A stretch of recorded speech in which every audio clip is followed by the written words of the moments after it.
അങ്ങനെ കേരളം കാത്തുകാത്തിരുന്ന വാർത്തയ്ക്ക് സ്ഥിരീകരണമാവുന്നു. ഈ വർഷത്തെ സൗഹൃദ മത്സരവേദികളിൽ അർജന്റീനിയൻ ഫുട്ബോൾ ഫെഡറേഷൻ കേരളത്തെ കൂടി ഉൾപ്പെടുത്തിയതോടെ അർജന്റീനിയൻ ഫുട്ബോൾ ടീം കേരളത്തിൽ എത്തുമെന്ന വാർത്തയ്ക്ക് സ്ഥിരീകരണമായിരിക്കുന്നു. ആ വാർത്തയോടെയാണ് ഇന്നത്തെ ദിവസം തുടങ്ങുന്നത്. നമ്മൾ വിശദമായി തന്നെ ആ വാർത്ത പരിശോധിക്കുന്നുണ്ട്. ആദ്യം ഈ മണിക്കൂറിലെ പ്രധാനപ്പെട്ട വാർത്തകൾ വേഗത്തിൽ. മെസ്സിപ്പട കേരളത്തിലേക്ക്. അർജന്റീനയുടെ ഈ വർഷത്തെ സൗഹൃദ മത്സര വേദികളിൽ കേരളവും. ഔദ്യോഗിക സ്ഥിരീകരണവുമായി അർജന്റീന ഫുട്ബോൾ അസോസിയേഷന്റെ FB പോസ്റ്റ് ഷെയർ ചെയ്ത കായിക മന്ത്രി.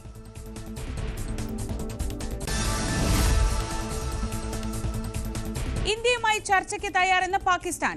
കശ്മീർ ഉൾപ്പെടെ എല്ലാ വിഷയങ്ങളിലും ചർച്ചയ്ക്ക് സന്നദ്ധമാണെന്ന് പാക് വിദേശകാര്യമന്ത്രി ഇഷ്ഹാഖ് ദർ. ഇന്ത്യയുമായി വെടിനിർത്തലിന് അമേരിക്കയിൽ നിന്ന് ഫോൺ കോൾ ലഭിച്ചുവെന്ന അവകാശവാദം ഉന്നയിച്ച് പാക് വിദേശകാര്യമന്ത്രി. യുദ്ധം ആഗ്രഹിക്കുന്നില്ലെന്നായിരുന്നു താൻ US നൽകിയ മറുപടിയെന്നും പാക് മന്ത്രി.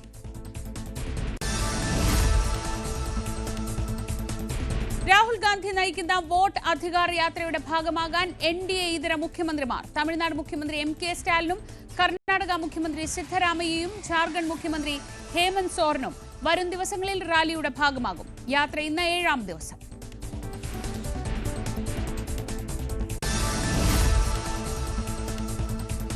കോഴിക്കോട്ട് 15 വയസ്സുകാരി കൂട്ടബലാത്സംഗത്തിനിരയായ സംഭവത്തിൽ പ്രതികൾക്കായി തെരച്ചിൽ ഊർജിതം. പീഡനത്തിനിരയായത് പശ്ചിമ ബംഗാൾ സ്വദേശിനി. സംഭവത്തിൽ സ്വമേധയാ കേസെടുത്ത ബാലാവകാശ കമ്മീഷൻ.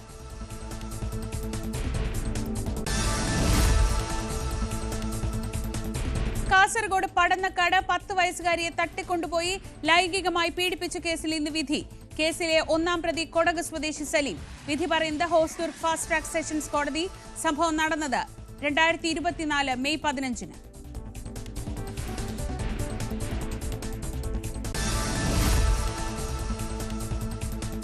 തിരുവനന്തപുരം അന്താരാഷ്ട്ര വിമാനത്താവളത്തിലെ നയതന്ത്ര ചാനൽ വഴിയുള്ള സ്വർണ്ണക്കടത്ത് കേസിൽ മുൻ UAE കോൺസുലേറ്റ് ഉദ്യോഗസ്ഥർക്കെതിരെ പ്രോസിക്യൂഷൻ നടപടികൾക്ക് തുടക്കം. കസ്റ്റംസ് 12 കോടി പിഴ ചുമത്തിയത് അന്നത്തെ പ്രധാന ഉദ്യോഗസ്ഥർക്കെതിരെ. മുൻ കോൺസൽ ജനറൽ, അഡ്മിൻ അറ്റാഷെ, എക്സ്ചാർജ് DFS എന്നിവർ 6 കോടി രൂപ വീതം അടയ്ക്കണം.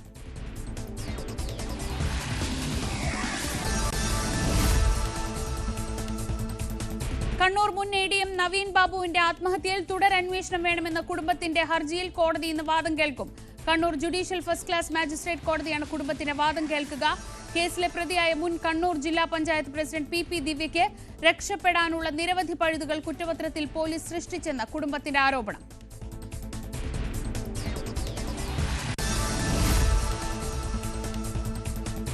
കൊല്ലം ഓയൂരിൽ നിയന്ത്രണം തെറ്റിയ കാർ ഇടിച്ചു കയറി 2 മരണം. മരിച്ചത് റോഡ്വിള സ്വദേശി മുഹമ്മദ് അലി, കരിങ്ങന്നൂർ സ്വദേശി അമ്പാടി സുരേഷ് എന്നിവർ. ഇവരുടെ സുഹൃത്ത് അഫ്സന് ഗുരുതരമായ പരിക്ക്.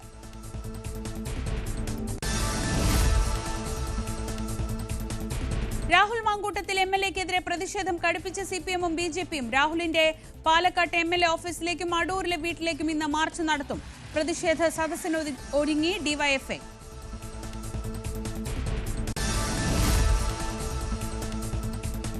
തദ്ദേശ തെരഞ്ഞെടുപ്പിൽ 25% വോട്ട് പിടിക്കാൻ സംസ്ഥാന നേതൃത്വത്തിന് അമിത്ഷായുടെ നിർദ്ദേശം. ബൂത്ത് തലത്തിലെ പ്രവർത്തനം ഉൾപ്പെടെ 30 നിർദ്ദേശങ്ങൾ നേതാക്കൾക്ക് മുന്നിൽ അവതരിപ്പിച്ച അമിത്ഷാ. 25% വോട്ടിലേക്ക് എത്തിയാൽ നിയമസഭാ തെരഞ്ഞെടുപ്പിൽ നിർണായക ശക്തിയായി BJP മാറുമെന്നും വിലയിരുത്തൽ.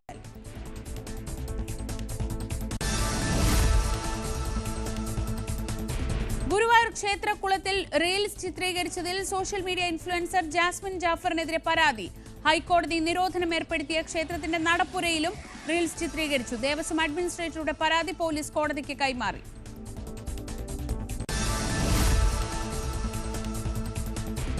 തിരുവനന്തപുരത്ത് പോലീസുകാരനെ കുത്തി പരിക്കേൽപ്പിച്ച ആൾ പിടിയിൽ. കസ്റ്റഡിയിലെടുത്തത് തിരുവനന്തപുരം പാറോട്ടുകോണം സ്വദേശി സജീവിനെ. കുത്തേറ്റത് വലിയതുറ പോലീസ് സ്റ്റേഷനിലെ മനുവിന്. വയറ്റിൽ കുത്തേറ്റ മനു മെഡിക്കൽ കോളേജ് ആശുപത്രിയിൽ ചികിത്സയിൽ. ആക്രമണത്തിനിടയാക്കിയത് വീടിന് മുന്നിൽ ബൈക്ക് പാർക്ക് ചെയ്യുന്നതുമായി ബന്ധപ്പെട്ട തർക്കം.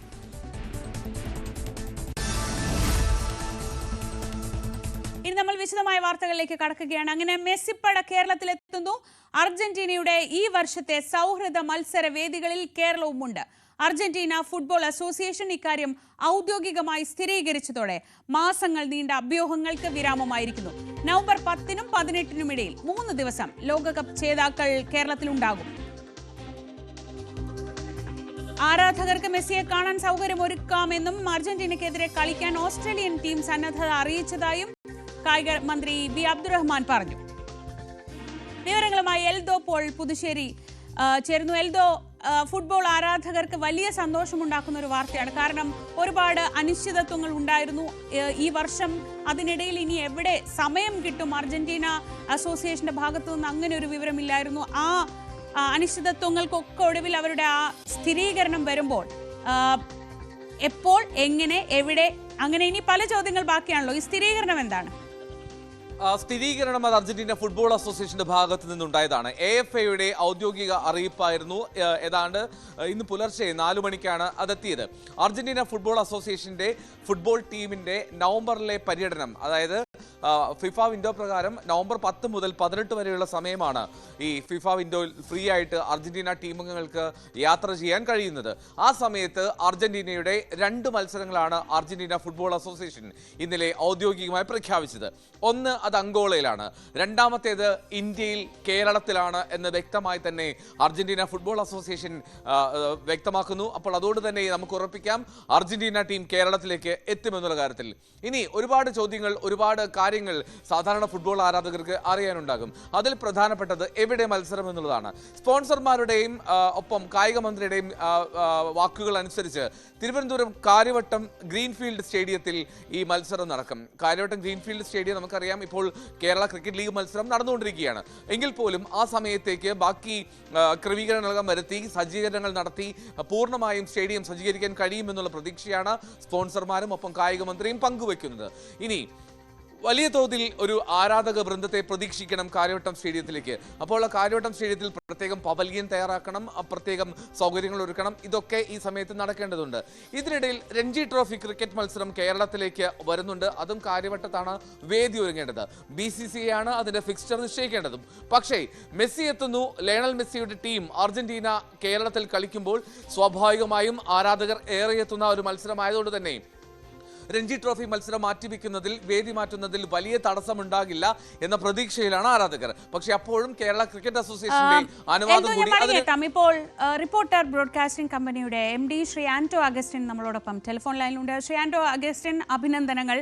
അങ്ങനെ ആ വലിയ ദൗത്യം, നിങ്ങളുടെ ശ്രമമൊക്കെ ഫലം കണ്ടിരിക്കുന്നു. അവരുടെ ഔദ്യോഗിക സ്ഥിരീകരണം കൂടി വരുന്നു. ആ ഒരു അനിശ്ചിതത്വത്തിന് അവസാനമാവുമ്പോൾ എത്രത്തോളം സന്തോഷമുണ്ട്? വളരെ സന്തോഷമുണ്ട്. ഞാൻ അന്നേ പറഞ്ഞതാണ് വരുന്നത്.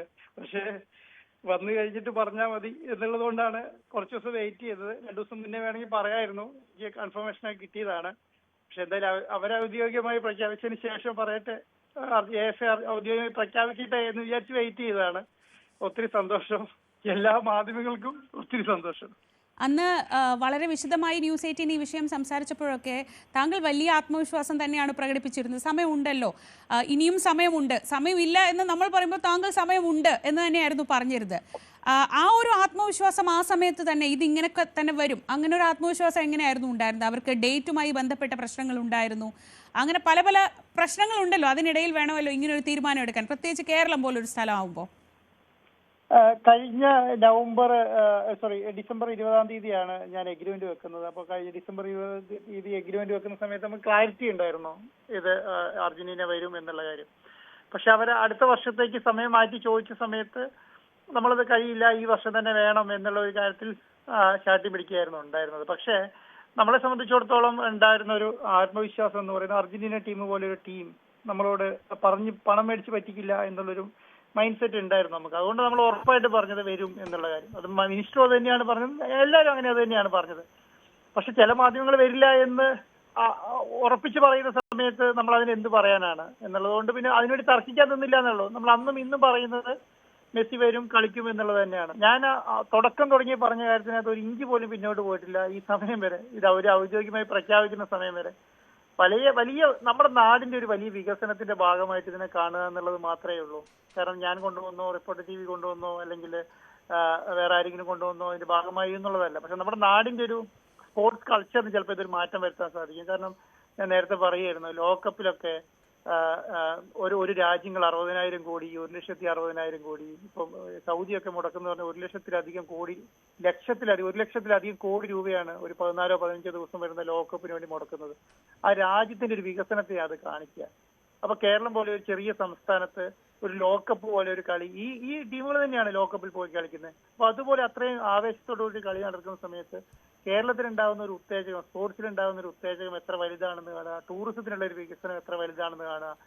അതുപോലെയുള്ള ഒരു ആവേശം കേരളത്തിൽ കൊണ്ടുവരിക എന്നുള്ളതാണ് ഞാൻ പറയുന്നത്. റിപ്പോർട്ടർ ടിവിനെ വെച്ചിട്ട് ഇതിനെ കാണരുതെന്നുള്ളതാണ്.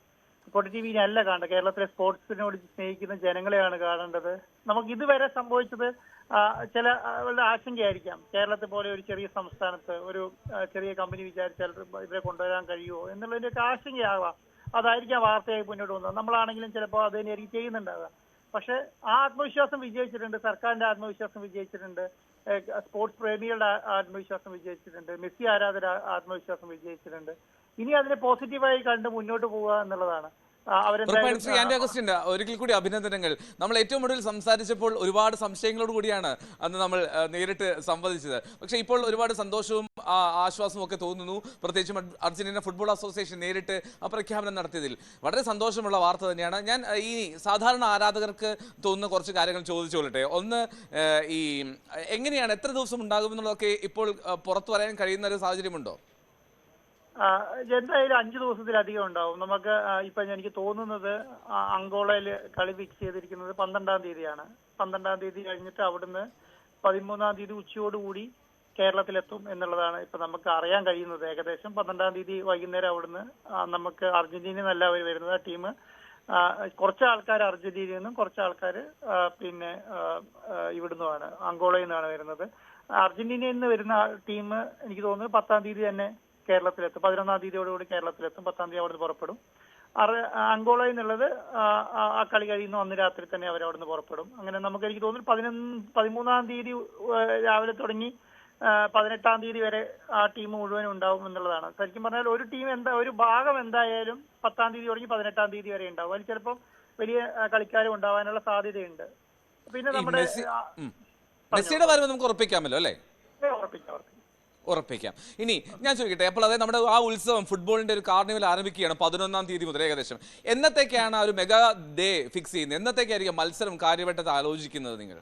അതിപ്പോ ഗവൺമെന്റുമായിട്ട് ആലോചിച്ചൊരു തീരുമാനം എടുക്കണം എന്നുള്ളതാണ്. 15-ഉം 16-ഉം സാറ്റർഡേ സൺഡേ ആണ്. അപ്പം അതുകൊണ്ട് നമുക്ക് എനിക്ക് തോന്നുന്നു ആ സമയത്തേക്ക് നമുക്ക് ചിലപ്പം 15, 16 പറ്റുമായിരിക്കും. ഞാൻ സജഷൻ വെച്ചിട്ടില്ല. ഇനി സർക്കാരിന്റെ ഭാഗത്തോട് ആലോചിച്ചിട്ട് തീരുമാനിക്കാം എന്നുള്ളതാണ്. ഓക്കെ, ഈ കരാറിൽ എന്താണ് ഒരു ഫാൻ മീറ്റപ്പ് പ്ലാൻ ചെയ്തിട്ടുണ്ടെന്നാണ് ഞാൻ മനസ്സിലാക്കുന്നത്. അപ്പോൾ അത് ഇപ്പോൾ റിപ്പോർട്ടറിന്റെ ഒരു ഒഫീഷ്യൽ വീഡിയോ ഞാൻ കണ്ടിരുന്നു. അപ്പോൾ അതിൽ രാമനാട്ടുകരയിൽ മുതൽ ഒരു ഓപ്പൺ ബസ് യാത്രയൊക്കെ ഉണ്ടായിരുന്നു. ഇതൊക്കെ അർജന്റീന ടീം അംഗീകരിച്ചത് ആണോ? നമുക്ക് സ്പോൺസർഷിപ്പ് വെച്ച സമയത്ത് നമുക്ക് എത്ര സമയത്തേക്കുള്ള ഫാൻ മീറ്റിംഗ് ഉണ്ടാവണം, എങ്ങനെ നടത്തണം എന്നുള്ള കാര്യത്തൊക്കെ നമുക്ക് അപ്രൂവൽ ഓൾറെഡി കൊടുത്തതാണ്.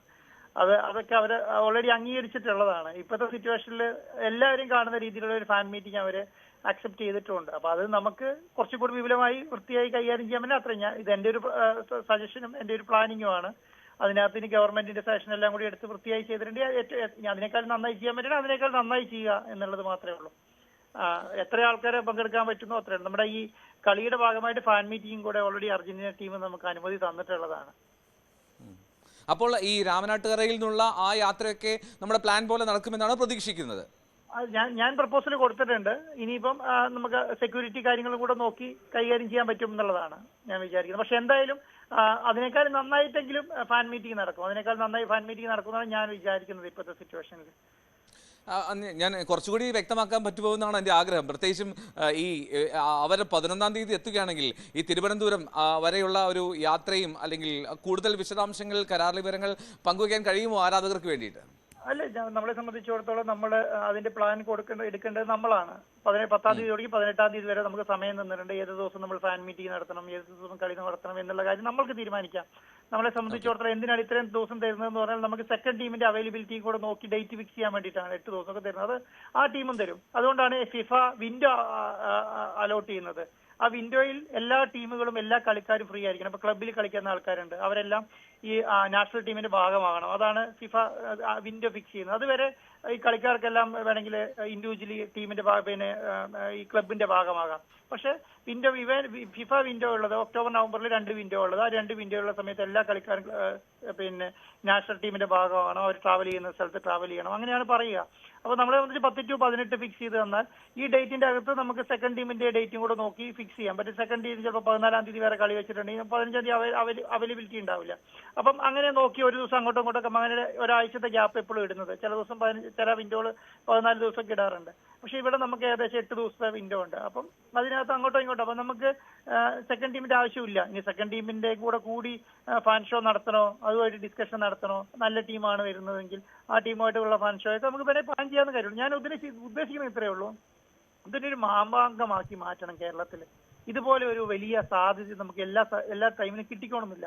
ഇത്രയും മുതൽ മുടക്കി ഇത്രയും വലിയൊരു സംവിധാനം നടത്തി ഒരു ടീമിനെ കൊണ്ടുവരിക എന്ന് പറഞ്ഞിട്ട് എല്ലാവർക്കും എല്ലാ പ്രാവശ്യം സ്പോൺസർമാർക്ക് കഴിഞ്ഞോണമെന്നില്ല.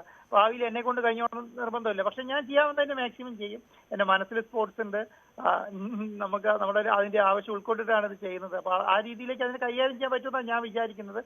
ഇതൊരു വലിയ ഒരു 60 ദിവസം നീണ്ടുക്കുന്ന നമുക്ക് എല്ലാ പ്രാവശ്യവും പറയുക ഒരു കാര്യം എന്ന് പറഞ്ഞാൽ ഒരു 6 മാസം 8 മാസം മുന്നേ അനൗൺസ് ചെയ്ത് കഴിഞ്ഞാൽ 8 മാസത്തെ ഒരു ഇവന്റ് കൊണ്ടുപോകാൻ വേണ്ടി ഭയങ്കര ബുദ്ധിമുട്ടായിരിക്കും. 8 മാസം നമുക്ക് എല്ലാ വീക്കും എല്ലാ ദിവസവും ഒന്നും കൊണ്ടുപോകാൻ കഴിഞ്ഞു വരില്ല.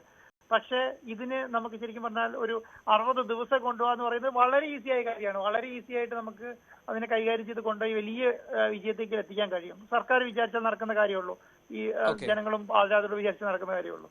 ശ്രീ ആൻഡ് അഗസ്റ്റിൻ, ഒരു കാര്യം, ഇപ്പോൾ എന്തായാലും നമ്മൾ സെക്കൻഡ് ടീമിന്റെ കാര്യം പറഞ്ഞല്ലോ, നമുക്ക് ഏതൊക്കെ ടീമായിട്ടാണ് സംസാരിക്കുന്നത്? ഇപ്പോൾ എന്തായാലും അർജന്റീന ടീമിന്റെ ഔദ്യോഗിക പ്രഖ്യാപനം വന്നു. അപ്പോൾ ഏതൊക്കെ ടീമുകളുമായിട്ടാണ് സംസാരിക്കുന്നത് എന്നുള്ള കാര്യം കൂടി വെളിപ്പെടുത്തിക്കൂടെ?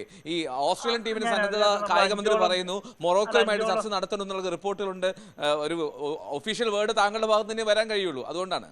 അല്ല, ഓസ്ട്രേലിയ പിന്നെ ആയിട്ടുള്ള ഡിസ്കഷൻ ഓൾമോസ്റ്റ് കംപ്ലീറ്റ് ആണ്. അവർ വരാന്ന് ഓൾറെഡി അറിയിച്ചതാണ്. നമ്മൾ അതുകൂടാതെ തന്നെ നമ്മൾ ടീമിനെ നോക്കുന്നുണ്ട്. ഞാൻ കടന്നു പറയുകയല്ല, ഞങ്ങൾ 2 ടീമുകളെ നോക്കിയിട്ട് കുറച്ചും കൂടെ കളികളുടെ എണ്ണം കൂട്ടാൻ കഴിയുമെന്ന് നോക്കുന്നുണ്ട്. ഒരു മിനി ലോകകപ്പ് നടത്തുന്ന പോലെ നടത്താൻ പറ്റുമെന്ന് നോക്കുന്നുണ്ട്. 2 കളികൂടെ കൂടി 2-3 കളികൾ നടത്താം. ഒരു ടീം അർജന്റീനയായിട്ടുള്ളൊരു കളി, വേറെ ഒരു ഇപ്പോൾ ഓസ്ട്രേലിയ ആയിട്ടുള്ള ഒരു കളി, അങ്ങനെ 2-3 ടീമിനെ കൂടി വലിയ രീതിയിൽ അതിനെ മാറ്റാൻ പറ്റുമെന്ന് നോക്കുന്നുണ്ട്. ഗവൺമെന്റ് കൂടി ആലോചിച്ച്, മിനിസ്റ്ററും കൂടി ആലോചിച്ച്, CM ഒക്കെ ആലോചിച്ചിട്ട് എടുക്കുന്ന തീരുമാനങ്ങളാണ്. പക്ഷെ എന്തായാലും ബിലോ 50 വരുന്ന ഏറ്റവും ഇപ്പൊ ഞാൻ പറയാം ഓസ്ട്രേലിയ 28 ആണ് എനിക്ക് തോന്നുന്നുണ്ട് അവര് നമ്പർ വരുന്നത്. അപ്പം അതിനേക്കാളൊക്കെ കുറച്ചുകൂടെ നല്ല ടീമിനൊക്കെ വരും. കാരണം ഇവർ ഔദ്യോഗിക പ്രഖ്യാപനം വന്നു കഴിഞ്ഞാൽ വിൻഡോ ഓപ്പൺ ആവുള്ളൂ. ഇപ്പൊ ഞാൻ പറയാം അർജന്റീനയോട് ചിലവർക്ക് താല്പര്യം ഉണ്ടാവില്ല കളിക്കാൻ, അർജന്റീനയ്ക്ക് ചിലപ്പോൾ ചിലവരോട് കളിക്കാൻ താല്പര്യം ഉണ്ടാവില്ല. അപ്പൊ അതൊക്കെ നോക്കി വേണ്ടല്ലോ ചെയ്യാൻ വേണ്ടിയിട്ട്. അപ്പൊ അതുകൊണ്ടാണ് നമ്മൾ സജഷൻ കൊടുക്കുന്നത്. അതിൽ സജഷൻ കൊടുത്തതിൽ ഏറ്റവും നല്ല ടീമിനെ മാത്രമേ നമ്മൾ കൊടുത്തിട്ടുള്ളൂ. നമുക്ക് കിട്ടിയതിൽ ഏറ്റവും നല്ല ടീമിനെ നമ്മൾ കൊടുത്തിട്ടുണ്ട്. ആ ടീമുകൾ ഏത് ടീം വന്നാലും ഗംഭീരമായിരിക്കും. ഈ ഞങ്ങൾ 5 സജഷൻ കൊടുത്തതിൻ്റെ അകത്ത് ഏത് ടീം വന്നാലും നമുക്കറിയാലോ ഒരു ടീമിന്റെ ഈ കേരളത്തിലെ ഒരു ഫാൻ ബേസ് അറിയാലോ. ആ ഫാൻ ബേസിലുള്ള ടീമുകളെ മാത്രമേ നമ്മൾ കൊടുത്തിട്ടുള്ളൂ. ആ ഫാൻ ബേസിലുള്ള ടീമിൽ ഏത് വന്നാലും നമ്മളെ സംബന്ധിച്ചിടത്തോളം വലിയ മാറ്റമായിരിക്കും ഉണ്ടാവുക. ഓസ്ട്രേലിയ നിലവിൽ 24th ആണ് തോന്നുന്നു. അപ്പോൾ ഫസ്റ്റ് പ്രിഫറൻസ് ഓസ്ട്രേലിയക്കാണ്?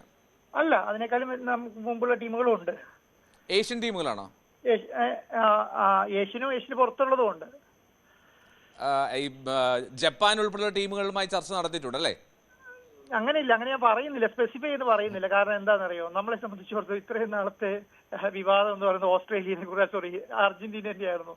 ഇനി ഞാൻ വേറെ എന്തെങ്കിലും പറഞ്ഞാൽ പിന്നെ അതിന് മേലെ അതിലില്ല നമുക്ക്. ഞാൻ സംബന്ധിച്ചിടത്തോളം ഇനി എന്തായാലും ടീം വരും, അർജന്റീന വരുമല്ലോ. അർജന്റീനയ്ക്ക് കളിക്കാൻ ഒരു എതിരാളിനെ തന്നെയായിരിക്കും കൊണ്ടുവരിക എന്നുള്ള കാര്യത്തിൽ ഡൗട്ടും വേണ്ട. Right, thank you so much. Shri Anto അഗസ്റ്റിനാണ് പ്രതികരിച്ച റിപ്പോർട്ടർ, ബ്രോഡ്കാസ്റ്റിംഗ് MD ആണ് ആന്റോ അഗസ്റ്റിൻ. ശ്രീജ, ഇപ്പോൾ ശ്രീ ആന്റോ അഗസ്റ്റിൻ സൂചിപ്പിച്ചതുപോലെയാണെങ്കിൽ വലിയൊരു മാമാങ്കത്തിനാണ് നമ്മൾ വേദിയാകാൻ പോകുന്നത്. 11ാം തീയതി അർജന്റീന ടീമിന്റെ ഒരു പറ്റം കളിക്കാരെത്തുന്നു. പിന്നാലെ തൊട്ടടുത്ത ദിവസം ബാക്കിയുള്ളവർ അങ്കോളയിൽ നിന്നെത്തുന്നു. അങ്ങനെയെങ്കിൽ 18ാം തീയതി വരെയാണ് ഫിഫ വിൻഡോ ഉള്ളത്. അതിൽ 5 ദിവസത്തിന് മുകളിൽ കേരളത്തിൽ ലയണൽ മെസ്സിയും സംഘവും ഉണ്ടാകുക എന്നൊക്കെ പറഞ്ഞാൽ അത് കേരളത്തിലെ ഫുട്ബോൾ ആരാധകരെ സംബന്ധിച്ച് അതൊരു സ്വപ്നമായിരിക്കും, അതൊരു വർണ്ണാഭമായിട്ടുള്ള ആഘോഷമായിരിക്കും. ഇതിനും അപ്പുറമുള്ളൊരു കായിക ഈവന്റ് കേരളത്തിൽ ഇനി നടക്കുമോ എന്ന് പോലും നമുക്ക് സ്വപ്നം കാണേണ്ടിയിരിക്കുന്നു. അത്രമാത്രം വലിയൊരു വേദിക്കാണ് തിരുവനന്തപുരത്തെ കാര്യവട്ടം സ്റ്റേഡിയം സാക്ഷിയാവാൻ പോകുന്നത്. ഒന്നടങ്കം കേരളം തിരുവനന്തപുരത്തേക്ക് എത്തും. ലയണൽ മെസ്സി എന്ന മാന്ത്രിക സ്പർശമുള്ള ഇന്ദ്രജാലക്കാരന്റെ മുന്നിലേക്ക് ലയണൽ മെസ്സി എത്തുന്നതാണ്. IM വിജയൻ വളരെ ഫേവറേറ്റ് ആണ്, അർജന്റീന ടീമിന്റെ ഏറ്റവും ഗംഭീരമായിട്ടുള്ള ഫാനാണ് മുൻ Indian captain Shri IM Vijayan. എന്ത് തോന്നുന്നു? അർജന്റീന ഫുട്ബോൾ അസോസിയേഷന്റെ ഔദ്യോഗിക പ്രഖ്യാപനം എത്തി, അനിശ്ചിതത്വമൊക്കെ മാറി. എന്തോ അത് വലിയൊരു കാര്യം തന്നെയാണ്. നമ്മുടെ കേരളത്തില് മെസ്സി വരാന്ന് പറഞ്ഞാൽ, മറഡോണ വന്നിട്ടുണ്ട്, മെസ്സി വരാന്ന് പറഞ്ഞാൽ വലിയൊരു സംഭവമാണ്. പ്രത്യേകിച്ചും കേരളത്തിലെ ഫുട്ബോൾ പ്രേമികളുടെ അത്രയധികം കളി നമ്മളൊക്കെ നേരിട്ട് കണ്ടിട്ടുണ്ടെങ്കിലും നമ്മുടെ മലയാളി മീൻസ് അത്രയധികം ഫാൻസ് ഉള്ളൊരു ഇതുവരെ മെസ്സിനെ നേരിട്ട് കണ്ടിട്ട് കേരളത്തിൽ ഒന്ന് കാണാൻ പറ്റുന്ന ഒരു അവസരം, വലിയൊരു അവസരം തന്നെയാണ് അത്. ഈ കേരളത്തിലെ ഫുട്ബോൾ ആരാധകർ അല്ലെങ്കിൽ ഫുട്ബോളിന് എത്രത്തോളം ഉണർവുണ്ടാകും ലയണൽ മെസ്സിയുടെ വരവ്, ശ്രീ ഐ വിജയൻ? ഇല്ല, എന്നെ സംബന്ധിച്ച് പറയാന്നുവെച്ചിട്ടുണ്ടെങ്കിൽ നമ്മുടെ യങ് ഇപ്പൊ ഈ ഗ്രാസ് റൂട്ടിലുള്ള ചെറിയ പിള്ളേർക്ക് ഭയങ്കര ഒരു ഇൻസ്പിറേഷൻ ആവും. മെസ്സിയൊക്കെ കേരളത്തിൽ കൊണ്ടുവരുന്നു എന്നൊക്കെ പറയുമ്പോൾ വരുന്ന തലമുറകൾക്ക് ഭയങ്കര ഇൻസ്പിറേഷനും കളിക്കാനുള്ള ഒരു ഭയങ്കര ഒരു ആവേശം ഉണ്ടാവും അവർക്കൊക്കെ. അതിനും അപ്പുറത്തേക്ക് ആദ്യമായിട്ടൊരു ലോകകപ്പ് ജയിച്ച ടീം കേരളത്തിലേക്ക് എത്തുന്നു എന്നുള്ളതാണ് ഏറ്റവും പ്രധാനപ്പെട്ട കാര്യം. പലവിധ ഫാൻ ബേസുകളുണ്ടാവും. ഇവിടെ ഉറപ്പായിട്ടും അർജന്റീന ഫുട്ബോൾ ആരാധകർ മാത്രമായിരിക്കില്ലോ ലയണൽ മെസ്സിയെയും സംഘത്തെയും കാണാൻ തടിച്ചുകൂടും. അതിൽ ബ്രസീലുകാരുണ്ടാവും, ക്രിസ്ത്യാനോ റൊണാൾഡോ ഫാൻസ് ഉണ്ട്, പിന്നെ ബ്രസീലിന്റെ ഇപ്പോ ക്രിസ്ത്യാനോ റൊണാൾഡോയും വന്നാലും നെയ്മർ വന്നാലും ഈ അർജന്റീന ഫാൻസ് എന്തായാലും പോവും അവരെ കാണാം. നമ്മള് ഒരു പ്ലെയറിനെയാണ് സ്നേഹിക്കുന്നത്. അപ്പൊ തീർച്ചയായിട്ടും ഇതില് ബ്രസീൽ ഫാൻസ് നമ്മുടെ കേരളത്തില് ഇഷ്ടംമാതിരി ഉണ്ടെന്ന് പറയാം. പോർച്ചുഗൽ ഫാൻസ് ഉണ്ട്. പക്ഷെ മെസ്സിനെ ആരാധിക്കുന്ന, ഇൻഡിവിജ്വലായിട്ട് ആരാധിക്കുന്ന ഇഷ്ടംമാതിരി ആൾക്കാരുണ്ട്. അപ്പൊ തീർച്ചയായിട്ടും നമ്മുടെ അവിടെയുള്ളവര് എന്തായാലും മെസ്സിനെ കാണാൻ ട്രിവാൻഡ്രത്ത് എന്തായാലും എത്തിയിരിക്കും. ഭയഭീതിയുണ്ടാകും ഉറപ്പായിട്ടും. തീർച്ചയായിട്ടും നീല്ലേ പിന്നെ ഞാൻ ഉണ്ടാവില്ലേ. താങ്ക് യു സോ മച്ച് ചേട്ടാ. മിനിസ്റ്റർ വി അബ്ദുറഹ്മാൻ കായിക മന്ത്രി നമ്മോടൊപ്പം ഉണ്ട്. മിനിസ്റ്റർ, ഒരുപാട് ആക്ഷേപങ്ങൾ, ഒരുപാട് ട്രോളുകൾ, ഒരുപാട് പരിഹാസങ്ങളൊക്കെ കേട്ടു. ഏറ്റവും ഒടുവിൽ ഒരു ഔദ്യോഗിക സ്ഥിരീകരണം അർജന്റീന ഫുട്ബോൾ അസോസിയേഷന്റെ ഭാഗത്തു നിന്നുണ്ടായതിൽ ആദ്യം തന്നെ അഭിനന്ദനം അറിയിക്കട്ടെ.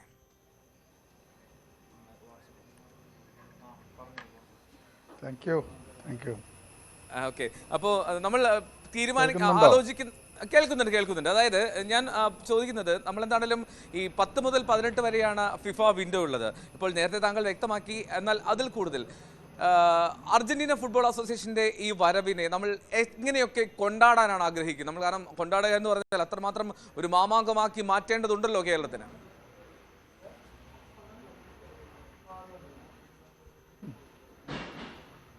കേരളത്തിലെ ഫുട്ബോൾ ആരാധകർ, കേരളത്തിലെ മാത്രമല്ല ഇന്ത്യയിലെ ഫുട്ബോൾ ആരാധകരും മുഴുവൻ പ്രതീക്ഷിക്കുന്ന, ആഗ്രഹിക്കുന്ന ഒന്നാണ് സംഭവിക്കാൻ പോകുന്നത്.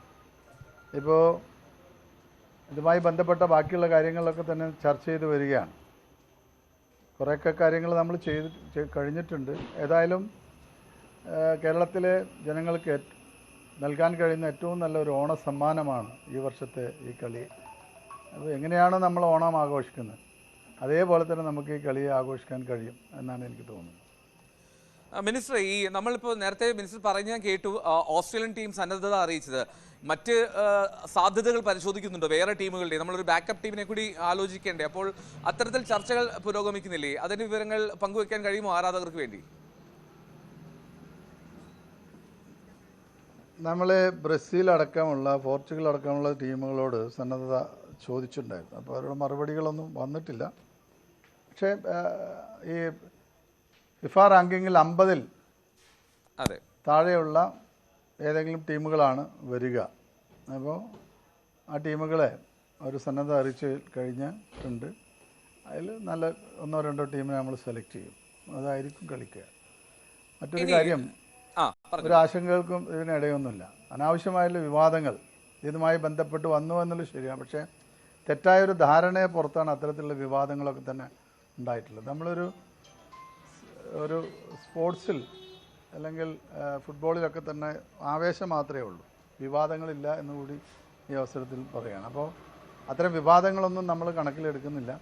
നമ്മൾ മുൻപും പറഞ്ഞതാണ്, ഒക്ടോബർ അല്ലെങ്കിൽ നവംബറിൽ അർജന്റീനിയൻ നാഷണൽ ടീമിനെ 22-ൽ വേൾഡ് കപ്പ് വിജയിച്ച മെസ്സി അടക്കമുള്ള ടീമിനെ കേരളത്തിലെത്തിക്കാൻ ഞങ്ങൾ ശ്രമിക്കുന്നു എന്നുള്ളതാണ്. ഇപ്പോൾ ആ ശ്രമം ഫലവത്തായി. എന്തുകൊണ്ടും നമുക്ക് നല്ല രീതിയിൽ നടത്തേണ്ടതുണ്ട്. ഉറപ്പായിട്ടും. ഇനി 1-2 കാര്യങ്ങൾ, അതായത് ഇപ്പോൾ ഇനി അർജന്റീന ഫുട്ബോൾ ടീമിന്റെ ഒരു ടെക്നിക്കൽ സമിതിയുടെ പരിശോധനയൊക്കെ ഉണ്ടായില്ലേ? അപ്പോൾ അതൊക്കെ ഇന്നത്തേക്കാണ്? അവർ അത്തരത്തിലുള്ള അറിയിപ്പൊക്കെ നൽകിയിട്ടുണ്ടോ? ആ ഇനിയുള്ള നടപടിക്രമങ്ങൾ എന്തൊക്കെയാണ് മിനിസ്റ്റർ?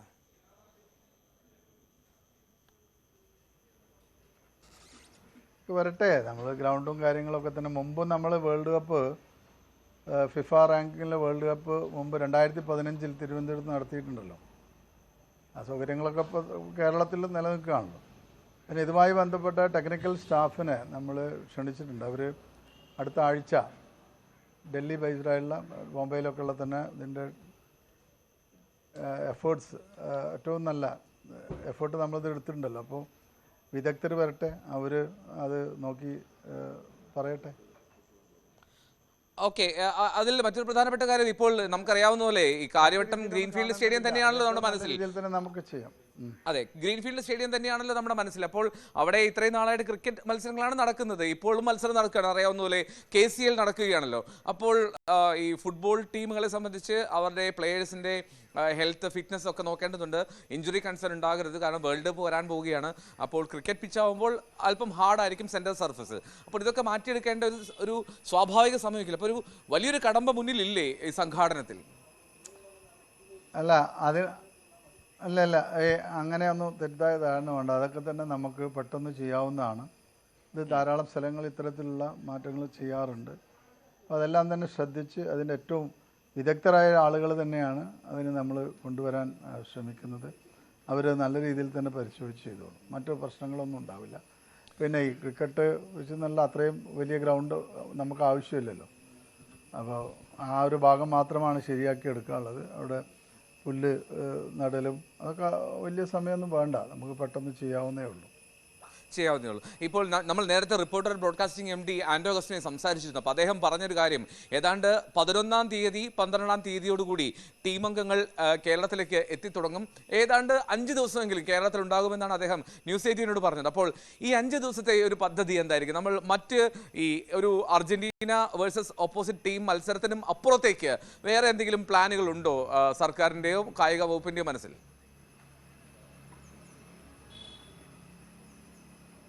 നമുക്ക് അവർ വിശ്രമിക്കുന്നതിന് വഴി വരുന്നതല്ലേ, ആ സമയത്ത് നമ്മൾ എന്താ ചെയ്യാൻ പറ്റുക അവർക്ക്? അതൊന്നും. അപ്പോൾ അതിൻ്റേതായിട്ടൊരു ടൈം ടേബിൾ ഉണ്ട്, അത് പ്രകാരം മാത്രമേ നടക്കൂ കാര്യങ്ങൾ. അവർ വിശ്രമിക്കട്ടെ. കേരളത്തിൽ നല്ല കാലാവസ്ഥയാണ് ആ സമയത്ത്. അവർ ഒരു 2-3 ദിവസം ഇവിടെ വിശ്രമിക്കട്ടെ. ബാക്കിയുള്ള കാര്യങ്ങളൊക്കെ തന്നെ അത് നമുക്ക് പിന്നീട് പറയാം. ഇപ്പോൾ അതേക്കുറിച്ച് മുൻവിധിയോടുകൂടി തന്നെ പറയേണ്ടതില്ല. കാര്യങ്ങളൊക്കെ തന്നെ ഏറ്റവും നല്ല രീതിയിൽ നടപ്പിലാക്കാൻ നമ്മൾ ശ്രമിക്കുന്നുണ്ട്. ആ കാര്യങ്ങൾ വളരെയധികം മുന്നോട്ട് പോയിട്ടുണ്ട്. അപ്പോൾ മറ്റാശങ്കകൾക്കൊന്നും ഒരു ഇടവും ഇല്ല എന്നാണ് എനിക്ക് തോന്നുന്നത്. എനിക്കൊന്ന് മിനിസ്റ്ററാന്ന് തോന്നുന്നത് ഏറ്റവും കൂടുതൽ ആശ്വാസത്തോടുകൂടി സംസാരിക്കുന്നത്. ഒരുപാട് പഴി കേട്ടതുകൊണ്ട് തന്നെ വ്യക്തിപരമായി എങ്ങനെ കരുതുന്നു ഈ പ്രഖ്യാപനത്തെ?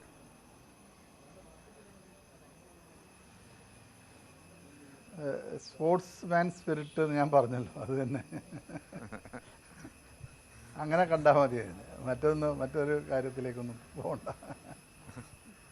Okay, thank you minister. ഒരുപാട് സന്തോഷം ന്യൂസ് 18നുമായി വിവരങ്ങൾ പങ്കുവച്ചതിന്. ശ്രീ അബ്ദുറഹ്മാൻ കായിക മന്ത്രി സൂചിപ്പിച്ചതുപോലെ തന്നെ അർജന്റീന ടീം കേരളത്തിലേക്ക് എത്തുമ്പോൾ അതിൽ കേരളം കൂടി ആസ്വദിക്കട്ടെ എന്ന് നമുക്ക് കരുതാം. കേരളത്തിലെ ഫുട്ബോൾ ആരാധകർക്ക് ആ സാമീപ്യം തന്നെ വലിയൊരു സന്തോഷവും ആഹ്ലാദവുമായി മാത്രം നിലനിൽക്കട്ടെ. ശ്രീജ, തീർച്ചയായും ഈ സ്പോർട്സ്മാൻ സ്പിരിറ്റ് എന്ന് പറയുന്നത്, അല്ലെങ്കിൽ സ്പോർട്സ്മാൻ എന്ന് പറയുമ്പോൾ ജയിക്കുമ്പോൾ കൈയടി കിട്ടുകയും അല്പം താഴ്ന്നു നിൽക്കുമ്പോൾ ഒരുപാട് കല്ലേറ് കിട്ടുകയും ചെയ്യുന്ന ഒരു കാര്യമാണ്. അപ്പോൾ അങ്ങനെ കുറേ കല്ലേറൊക്കെ കൊണ്ടു, അല്ലെങ്കിൽ കുറേ ട്രോളുകളൊക്കെ ഏറ്റുവാങ്ങി അതിനൊക്കെ ഒടുവിൽ ഒരു സന്തോഷത്തിൻ്റെ പുഞ്ചിരിയാണ് മിനിസ്റ്ററുടെ മുഖത്തും റിപ്പോർട്ടർ TV MD ആൻഡോ അഗസ്റ്റിൻ്റെ മുഖത്തും ഒക്കെ ഉള്ളത്. എന്തായാലും അത് നമ്മൾ മലയാളികളെ സംബന്ധിച്ച് ഏറ്റവും സന്തോഷകരമായ ഒരു കാര്യത്തിനായിട്ടാണ്. നമുക്കറിയാം, ഈ അർജന്റീന എവിടെയാണോ ബ്രസീൽ എവിടെയാണെന്നൊന്നും അറിയാതെ അവരെ ജീവന് തുല്യം സ്നേഹിക്കുന്ന മനുഷ്യരുള്ള നാടാണ് നമ്മുടെ കേരളം. അപ്പോൾ അർജന്റീനിയൻ ടീമിന് ഇത്രയേറെ ആരാധകരുള്ള കേരളത്തിലേക്ക് അവർ എത്തുമ്പോൾ അത് സ്വാഭാവികമായും ഓണം കഴിഞ്ഞ ഉടൻ മറ്റൊരു വലിയ ഓണമാവും എന്ന കാര്യത്തിൽ സംശയം വേണ്ട, അല്ലേ എൽദോ? ഈ സംസാരമൊക്കെ കേൾക്കുമ്പോൾ ആ ഒരു ആശ്വാസം കൂടിയുണ്ട്. ഒരു സൈഡിൽ സന്തോഷമാണെങ്കിൽ മറ്റൊരു വശത്ത് അങ്ങനെ ഒരു അന്താരാഷ്ട്ര ടീമിനെ കേരളത്തിലേക്ക് എത്തിക്കാൻ കഴിയുന്നതിൻ്റെ ആശ്വാസം, അല്ലെങ്കിൽ നൽകിയ വാക്കുകൾ പാലിക്കാൻ കഴിയുന്നതിൻ്റെ ഒരു ആശ്വാസം. ഇത് നേരത്തെ ഞാൻ പറഞ്ഞതുപോലെ അർജന്റീന എവിടെയാണെന്ന് അറിയാതെ അർജന്റീനയെ സ്വന്തം വീട്ടുകാരെക്കാൾ കൂടുതൽ അർജന്റീനിയൻ ടീമിനെ സ്നേഹിക്കുന്ന മനുഷ്യന്മാരുണ്ട്. ഇത് നമ്മുടെ കേരളത്തിലെ സ്പോർട്സ് ഇക്കോ സിസ്റ്റത്തിന് കൊടുക്കാൻ പോകുന്ന ഒരു ഊർജം എങ്ങനെയായിരിക്കും? അത് നമുക്കറിയാവുന്ന പോലെ കേരളത്തിൽ ഒരുപാട് ഫുട്ബോൾ ആരാധകരുണ്ട്. പക്ഷേ അപ്പോഴും കേരളത്തിലെ ഫുട്ബോൾ മത്സരങ്ങളെക്കാൾ കൂടുതൽ എപ്പോഴും തിങ്ങി നിറയുന്ന വേദികൾ ക്രിക്കറ്റ് മത്സരങ്ങളാണ്. നമുക്ക് അറിയാം, പഴയ മത്സരങ്ങളൊക്കെ ഇപ്പോൾ കൊച്ചി കലൂർ ജവഹർലാൽ നെഹ്റു സ്റ്റേഡിയത്തിൽ നടന്ന മത്സരങ്ങളിലൊക്കെ ബൗണ്ടറി ലൈനിന് വരെ ആളുകൾ ഇരുന്നതൊക്കെ നമുക്കറിയാം. അതിൻ്റെ അപ്പുറത്തേക്ക് ഫുട്ബോളിന് ഒരു പുത്തൻ ഊർജ്ജം നൽകേണ്ട സമയം അതിക്രമിച്ചിരുന്നു കേരളത്തിൽ ഇപ്പോൾ കേരളത്തിൻ്റെ ഔദ്യോഗിക ടീമുകൾ ഉണ്ടെങ്കിൽ പോലും, ക്ലബ്ബുകൾ ഉണ്ടെങ്കിൽ പോലും എത്രമാത്രം ഗ്രാസ് റൂട്ട് ലെവലിൽ കേരളത്തിൽ ഫുട്ബോൾ വളരുന്നുണ്ട് എന്നുള്ളത് സംശയകരമാണ്. ഇപ്പോഴും അതിൻ്റെ ചർച്ചകൾ അത് വലിയ തോതിൽ മാറേണ്ട സമയമായിരുന്നു. ഒരു കാലഘട്ടത്തിൽ കേരളവും ഗോവയും ബംഗാളും ഒക്കെ ഫുട്ബോളിൻ്റെ ഈറ്റില്യങ്ങളായി കണക്കാക്കിയിരുന്നുവെങ്കിൽ കേരളം ആ ഘട്ടത്തിൽ നിന്ന് ഒരുപാട് പിന്നിലേക്കാണ് സഞ്ചരിച്ചത് എന്നാണ് നമുക്ക് പറയേണ്ടി വരിക. അപ്പോൾ അതിൽ നിന്നൊരു വലിയ മാറ്റം ഇതിലുണ്ടാകുമെന്നുള്ള കാര്യത്തിൽ തർക്കമില്ല. കാരണം ലയണൽ മെസ്സി എന്നുള്ള ഒറ്റ പേര് മതി. അതിൽ അർജന്റീന ടീമിലെ മറ്റുള്ളവരുണ്ടെങ്കിൽ, ലയണൽ സ്കലോണി എന്ന അമാന്തരികനായിട്ടുള്ള ഫുട്ബോൾ പരിശീലകനുണ്ടെങ്കിൽ, ഇവരൊക്കെ എത്തുമ്പോൾ കേരളത്തിന് ഒരു വല്ലാത്ത ഊർജ്ജം, വല്ലാത്ത ലഹരി ഫുട്ബോൾ നൽകും. പ്രത്യേകിച്ചും നവംബർ മാസമാണ്. നവംബർ മാസത്തിൽ വലിയ തോതിൽ കുട്ടികൾക്ക് പരീക്ഷയൊന്നും ഇല്ലാത്ത സമയമാണെന്ന് കരുതാം. അപ്പോൾ അങ്ങനെയുള്ള സമയം കൂടി ആവുമ്പോൾ ഒരുപാട് പേർ ഈ ടീമംഗങ്ങളെ കാണാനും അർജന്റീന ഫുട്ബോൾ മത്സരം ആസ്വദിക്കുക എന്നതിനപ്പുറം അവരെ നേരിട്ട് കാണുക എന്നുള്ള അനുഭൂതിയായിരിക്കും ആഗ്രഹിക്കുക. കാരണം നമുക്ക് കരുതാൻ കഴിയില്ല ഒരു അരമണിക്കൂറിൽ കൂടുതലൊന്നും ലയണൽ മെസ്സി ഗ്രൗണ്ടിൽ കളിക്കാൻ ഇറങ്ങുമെന്ന്. കാരണം ഇതൊരു രാജ്യാന്തര സൗഹൃദ മത്സരം മാത്രമാണ്. സൗഹൃദ മത്സരത്തിൽ അങ്ങനെയാണ് അദ്ദേഹത്തിൻ്റെ ഒരു സാധാരണ രീതിയും. കാരണം നമുക്ക് അതിൽ കൂടുതൽ ആവശ്യപ്പെടാനും കഴിയില്ല. ലയണൽ മെസ്സി ഇറങ്ങുന്ന 1 മിനിറ്റെങ്കിൽ 1 മിനിറ്റ് മതി എന്ന് ആഗ്രഹിക്കുന്നവരായിരിക്കും മലയാളികൾ. അത്രമാത്രം ലയണൽ മെസ്സിയെ നെഞ്ചോട് ചേർക്കുന്നവരാണ്. അത് ബ്രസീൽ ഫാൻസ് ആയിക്കോട്ടെ, പോർച്ചുഗൽ ഫാൻസ് ആയിക്കോട്ടെ, അല്ലെങ്കിൽ ഫ്രഞ്ച് ടീമിൻ്റെ ഫാൻസ് ആയിക്കോട്ടെ, ഇവർക്ക് എല്ലാവർക്കും ലയണൽ മെസ്സി എന്നാൽ ഒരേ വികാരമായി മാറുന്ന ദിവസങ്ങളിലേക്കാണ് കാണാൻ പോകുന്നത്. 2012 ഇന്ത്യയിലെത്തിയ ലയണൽ മെസ്സി വീണ്ടും എത്തുമ്പോൾ അത് കേരളത്തിലേക്കാണ്, നമ്മുടെ മണ്ണിലേക്കാണ് എത്തുന്നത് എന്ന് തന്നെ നമുക്ക് ഓർത്തിരിക്കാം. കാരണം ലയണൽ മെസ്സി പന്ത് കേരളത്തിൽ തട്ടിയ സമയത്ത് ഞാനും ഉണ്ടായിരുന്നു എന്ന് പറയാനായിരിക്കും ഒരു പക്ഷേ നമ്മളൊക്കെ ആഗ്രഹിക്കുന്നത് എന്ന് തോന്നുന്നു. ആ കാല് നമ്മുടെ മണ്ണിൽ പതിഞ്ഞു എന്നൊക്കെ ഒരുപക്ഷെ നമ്മൾ ഇനി എത്രയോ കാലം പറഞ്ഞുകൊണ്ടേയിരിക്കും. പ്രത്യേകിച്ച് ഈ ഫുട്ബോൾ പ്രേമികളുടെ ഒരു പ്രത്യേകതയാണ്, ഒരിക്കലും മറക്കാത്ത മൊമെന്റുകളെ കുറിച്ചാണ് അവരെപ്പോഴും സംസാരിച്ചുകൊണ്ടിരിക്കുക. ഇനി അറിയേണ്ടത് എൽദോ, ഇപ്പോൾ ഡേറ്റായി ആ വിൻഡോ ടൈം നമുക്ക് കൃത്യമായി മനസ്സിലായി കഴിഞ്ഞു. ഇവർ ഈ പറഞ്ഞതുപോലെയുള്ള പ്ലാനുകളൊക്കെ നടക്കുന്നുണ്ട്. ഇനി സാങ്കേതികമായി കാര്യവട്ടം ഗ്രീൻഫീൽഡ് സ്റ്റേഡിയം അതിന് സജ്ജമാവും. അപ്പം മന്ത്രി ആത്മവിശ്വാസം പ്രകടിപ്പിക്കുമ്പോൾ പോലും KCA ഉൾപ്പെടെയുള്ളവരുടെയൊക്കെ അഭിപ്രായം അതിൽ പ്രധാനമാണ്. കാരണം ഗ്രീൻഫീൽഡിൽ ഇതുവരെ ക്രിക്കറ്റ് മത്സരങ്ങൾ മാത്രമാണ് നടന്നിട്ടുള്ളത്. അപ്പോൾ സ്വാഭാവികമായി ഇനി നമുക്ക് മുന്നിലുള്ള പ്രതിസന്ധികൾ അല്ലെങ്കിൽ ഇനി നമ്മൾ തരണം ചെയ്യേണ്ട കാര്യങ്ങൾ എന്തൊക്കെയായിരിക്കും ഈ മാജിക് മൊമെന്റിനായി? ശ്രീജ, 2015 നേരത്തെ മിനിസ്റ്റർ സൂചിപ്പിച്ചതാണ്, സാഫ് ഫുട്ബോൾ മത്സരങ്ങൾ നടന്നിരുന്നു ഗ്രീൻഫീൽഡ് സ്റ്റേഡിയത്തിൽ. പക്ഷേ അതിനിപ്പുറത്തേക്ക് നമ്മൾ നോക്കുകയാണെങ്കിൽ പൂർണ്ണമായിട്ടും ഒരു ക്രിക്കറ്റിന് വേണ്ടി മാത്രം കേന്ദ്രീകരിച്ച് നിൽക്കുന്ന ഒരു സ്റ്റേഡിയമാണ് ഗ്രീൻഫീൽഡ് സ്റ്റേഡിയം. മാത്രമല്ല കേരള ക്രിക്കറ്റ് അസോസിയേഷനുമായി അതിൽ ധാരണയും കരാറും ഒക്കെ ഉണ്ട്. അപ്പോൾ ആ ഒരു സാഹചര്യത്തിൽ കൊച്ചിയിലെ സ്റ്റേഡിയം, കലൂർ സ്റ്റേഡിയമാണ് നിലവിൽ കേരളത്തിൽ ഒരു രാജ്യാന്തര ഫുട്ബോൾ ടർഫായി നമുക്ക് ഉപയോഗിക്കാൻ കഴിയുന്നത്. പക്ഷേ മത്സരം എന്താണെങ്കിലും കൊച്ചിയിലല്ല, തിരുവനന്തപുരത്ത് തന്നെ നടത്താനാണ് ആഗ്രഹിക്കുന്നത് എന്ന് വ്യക്തമാക്കുമ്പോൾ ഈ സ്റ്റേഡിയത്തിന്റെ മിനുക്കുപണികളിലേക്ക് കടക്കേണ്ടതായിട്ടുണ്ട് ഒരുപാട് ഘടകങ്ങൾ. ഇപ്പോൾ ഒരു ഫുട്ബോൾ സ്റ്റേഡിയത്തിൽ രാജ്യാന്തര ടീം മത്സരിക്കുമ്പോൾ അതിൽ ഏറ്റവും പ്രധാനം സെക്യൂരിറ്റിയാണ്. ഇപ്പോൾ ഒരു എമർജൻസി സിറ്റുവേഷൻ വന്നായി ഒരു ഫുട്ബോൾ ടീം സ്റ്റേഡിയത്തിൽ കളിക്കുമ്പോൾ ഒരു എമർജൻസി സിറ്റുവേഷൻ വന്നു കഴിഞ്ഞാൽ ആദ്യം ചെയ്യുന്നത് കളിക്കാരെ ഗ്രൗണ്ടിൽ നിന്ന് ഒഴിപ്പിക്കുക, എന്നിട്ട് കാണികളെ ഗ്രൗണ്ടിലേക്ക് ഇറക്കുക. അതാണ് ആദ്യ സംവിധാനം. അപ്പോൾ അത്തരത്തിലുള്ള സംവിധാനങ്ങൾ പോലും അല്ലെങ്കിൽ വഴികൾ പോലും ഒരുക്കേണ്ടതായിട്ടുണ്ടാകും. നമ്മുടെ നിലവിലത്തെ സ്റ്റേഡിയത്തിൻ്റെ സാഹചര്യം അനുസരിച്ച് നേരിട്ട് ഗ്രൗണ്ടിലേക്ക് കാണികളെ ഒഴിപ്പിക്കാനുള്ള എമർജൻസി എക്സിറ്റ് ഒക്കെ ഉണ്ടോ എന്നുള്ളത് സംശയകരമാണ്. അപ്പോൾ ഇതൊക്കെ പരിശോധിക്കാനായി അർജന്റീന ഫുട്ബോൾ അസോസിയേഷന്റെ ടെക്നിക്കൽ കമ്മിറ്റി ഉടൻ തന്നെ സ്റ്റേഡിയത്തിലെത്തും. അപ്പോൾ സ്റ്റേഡിയത്തിലെത്തുമ്പോൾ എത്രമാത്രം സ്റ്റേഡിയം അതിനായി ഒരുങ്ങും പാകപ്പെടും എന്നുള്ളതാണ് സംശയകരം. പക്ഷേ എന്താണെങ്കിലും നിലവിൽ അത് ധാരണയിലെത്തിയതാണ്, ഔദ്യോഗിക പ്രഖ്യാപനമായതാണ്. അതുകൊണ്ട് തന്നെ ഇനി പേടിക്കേണ്ട സാഹചര്യമില്ല. എങ്കിൽ പോലും വളരെ തിടുക്കത്തിൽ, വളരെ പണിപ്പെട്ട്, വളരെ പ്രയത്നം കൊണ്ട് മാത്രമേ ഈ നവംബറിലേക്ക് ഈ മത്സരങ്ങൾക്ക് സജ്ജീകരിക്കാൻ കഴിയൂ എന്നുള്ളതാണ് ഉറപ്പായിട്ടും പറയേണ്ടത്. KCL മത്സരങ്ങൾ നടക്കുന്നു, അതിന്റെ ഫൈനൽ വരാൻ പോകുന്നതേ ഉള്ളൂ. ഈ സാഹചര്യങ്ങളൊക്കെ നിലനിൽക്കുമ്പോൾ പോലും സ്പോൺസർമാർ ആത്മവിശ്വാസത്തിലാണ്. ഇപ്പോൾ തൊട്ടു മുമ്പ് സംസാരിച്ചപ്പോൾ ശ്രീ ആൻഡോ അഗസ്റ്റിനും അതിനുശേഷം കായിക മന്ത്രി V അബ്ദുറഹ്മാനും രണ്ടുപേരും ആത്മവിശ്വാസത്തിലാണ്. ഏറ്റവും മികച്ച ഇത്തരത്തിൽ പ്രവർത്തി ചെയ്യുന്ന ആളുകളെ ഏൽപ്പിച്ച് അത് ദ്രുതഗതിയിൽ പൂർത്തീകരിക്കും എന്നുള്ളതാണ് അവർ വ്യക്തമാക്കുന്നത്. ആ പ്രതീക്ഷയിൽ തന്നെയാണ് നമ്മളുള്ളത്. ഇനി കലൂർ സ്റ്റേഡിയത്തിൽ നമ്മൾ കാണുന്ന കുറേ പ്രശ്നങ്ങളുണ്ട്. രാജ്യാന്തര ഫുട്ബോൾ അസോസിയേഷന്റെ റെഗുലേഷൻസിന് വിരുദ്ധമായി സ്റ്റേഡിയത്തിന് ചുറ്റും ഹോട്ടലുകളുണ്ട്, അതിൽ ഗ്യാസ് സിലിണ്ടറുകൾ ഉപയോഗിക്കുന്നുണ്ട്. അപ്പോൾ അതൊന്നും ഇത്തരം സാഹചര്യങ്ങൾ ഇവിടെയില്ല എന്നുള്ളത് ആശ്വാസകരമാണ്. കാര്യവട്ടം ഗ്രീൻഫീൽഡ് സ്റ്റേഡിയത്തിൽ അത്തരം ഷോപ്പിംഗ് കോംപ്ലക്സുകൾ ഇല്ലാത്തതുകൊണ്ട് തന്നെ അത്തരത്തിലൊരു സുരക്ഷാ ആശങ്കയോ പാളിച്ചയോ ഉണ്ടായില്ല. അതിനുമപ്പുറത്തേക്ക് നമുക്ക് മറ്റ് ഗ്രൗണ്ടിലെ ഫെസിലിറ്റീസിലായിരിക്കും കൂടുതൽ ശ്രദ്ധ കേന്ദ്രീകരിക്കേണ്ടി വരിക. ഇനി അർജന്റീന ഫുട്ബോൾ അസോസിയേഷൻ ടീം കളിക്കുമ്പോൾ നമ്മൾക്ക് പ്രധാനമായും നിലവിലെ ഗാലറി സംവിധാനം അത് ഒരു ക്രിക്കറ്റ് വ്യൂ ആണ് പ്രധാനമായും. അതിനും അപ്പുറത്തേക്ക് കുറച്ചുകൂടി ക്ലോസ് ആയിട്ട് ആ സ്റ്റേഡിയം കൂട്ടി നിർമ്മിക്കേണ്ടി വരും, ചേർത്ത് നിർമ്മിക്കേണ്ടി വരും. അതിൽ VIP ലോഞ്ചുകൾ സൃഷ്ടിക്കേണ്ടി വരും, AC ലോഞ്ചുകൾ ഒരുപാട് സൃഷ്ടിക്കേണ്ടി വരും. അപ്പോൾ ഇത്തരം നിർമ്മാണ പ്രവർത്തനങ്ങളൊക്കെയാണ് അവിടെ നടക്കേണ്ടത്. ഏതാണ്ട് ഒരു 10-30 ദിവസം അവിടെ കിട്ടും എന്നുള്ള പ്രതീക്ഷയാണുള്ളത്. ആ ദിവസത്തിൽ ഇതൊക്കെ പൂർത്തീകരിക്കുക, സജ്ജീകരിക്കുക എന്നുള്ളതാണ് ഏറ്റവും പ്രധാനപ്പെട്ട കാര്യം. അത് നടന്നാൽ ഒരുപക്ഷേ ലോകം കേരളത്തിലേക്ക്, തിരുവനന്തപുരത്തേക്ക് ഉറ്റുനോക്കും. കാരണം കളിക്കുന്നത് ലയണൽ മെസ്സിയാണ്, അർജന്റീന ടീമാണ്. എതിരാളികൾ ആരുമായിക്കോട്ടെ, അർജന്റീന ടീം എവിടെ പന്ത് തട്ടിയാലും അതിലേക്ക് ഉറ്റുനോക്കുന്ന ഒരു ലോകമുണ്ട്, ഒരു ഫുട്ബോൾ ലോകമുണ്ട്. അതുകൊണ്ട് തന്നെ കാര്യവട്ടത്ത് ഇനി മെസ്സി വട്ടമായിരിക്കും നവംബറിൽ.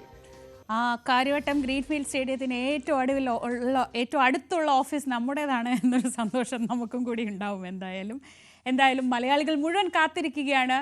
നവംബറിൽ മെസ്സിയും സംഘവും കേരളത്തിലേക്ക് എത്തുമ്പോൾ മെസ്സിയുടെ കാൽ പതിഞ്ഞു എന്ന അഭിമാനത്തോടെ പറയാൻ വേണ്ടി കേരളത്തിലെ ഫുട്ബോൾ ആരാധകർ കാത്തിരിക്കുന്നു. നമുക്കും ആ ആവേശത്തിൽ, ആ സന്തോഷത്തിൽ പങ്കുചേരാം. ഇനി സാങ്കേതികമായ ചില കാര്യങ്ങൾ കൂടിയേ അക്കാര്യത്തിൽ അറിയാനുള്ളൂ. എൽദോ പോൾ പുതുശ്ശേരിയാണ് വിശദമായ വിവരങ്ങൾ നൽകിയത്.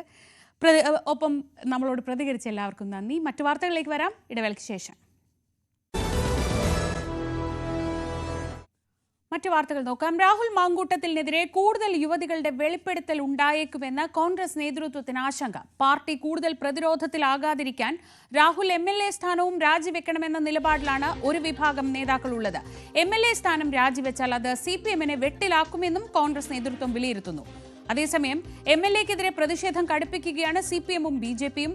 രാഹുലിന്റെ പാലക്കാട്ട് MLA ഓഫീസിലേക്കും അടൂരിലെ വീട്ടിലേക്കും മാർച്ചുണ്ട്. അതിനിടെ ബീഹാറിൽ നിന്ന് തിരിച്ചെത്തിയ ഷാഫി പറമ്പിൽ അല്പസമയത്തിനകം മാധ്യമങ്ങളെ കാണും. വിവരങ്ങളുമായി തിരുവനന്തപുരത്ത് നിന്ന് ഡാൻ കുര്യനും MS അനീഷ് കുമാറും ലൈനിലുണ്ട്. ആദ്യം അനീഷിലേക്ക്. അനീഷ്, ഈ കഴിഞ്ഞ ദിവസങ്ങളിൽ ഒരുപക്ഷെ രാഹുൽ മാങ്കൂട്ടത്തിനെതിരെ ആരോപണങ്ങൾ ഉയർന്ന ശേഷം ഏറ്റവും കൂടുതൽ കേട്ട ചോദ്യം എന്താണ് ഷാഫി പറമ്പിൽ പ്രതികരിക്കാത്തത് എന്നായിരുന്നു. ഇന്ന് വിമാനത്താവളത്തിൽ ഇറങ്ങിയ ശേഷം ഷാഫി പറഞ്ഞത് ഞാൻ മണ്ഡലത്തിൽ വെച്ച് എല്ലാവരെയും കാണുന്നുണ്ട് എന്നതാണ്. എപ്പോഴാണ് വാർത്താ സമ്മേളനം? എന്താണ് നമ്മൾ പ്രതീക്ഷിക്കുന്നത്? ശ്രീജ, 10:30-ക്കാണ് അദ്ദേഹം വടകരയിൽ വെച്ച് തന്റെ മണ്ഡലത്തിൽ വെച്ച് മാധ്യമങ്ങളെ കാണും എന്ന് അറിയിച്ചിരിക്കുന്നത്. എന്തായാലും ഈ രാഹുൽ മാങ്കൂട്ടത്തിനെതിരായി ആരോപണങ്ങൾ ഉയർന്ന സമയം മുതൽ എല്ലാവരും ഈ ഭരണപക്ഷവും ഒപ്പം ഈ സൈബർ ഇടത്തിലെ ആളുകളും ഒക്കെ ചോദിച്ചത് ഷാഫി പറമ്പിൽ എവിടെ, എന്താണ് ഷാഫിയുടെ പ്രതികരണം, എന്താണ്. നമുക്കറിയാം ഷാഫി പറമ്പിലും രാഹുൽ മാങ്കൂട്ടത്തും തമ്മിലുള്ള ഒരു ബന്ധം. ആ ബന്ധം തന്നെയാണ് പാലക്കാട്ട് താൻ രാജിവെച്ച ഒഴിവിലേക്ക് രാഹുൽ മാങ്കൂട്ടത്തെ മത്സരിക്കാനുള്ള ഒരു തീരുമാനത്തിലേക്ക് പാർട്ടിയെ എത്താൻ പ്രേരിപ്പിച്ചത്.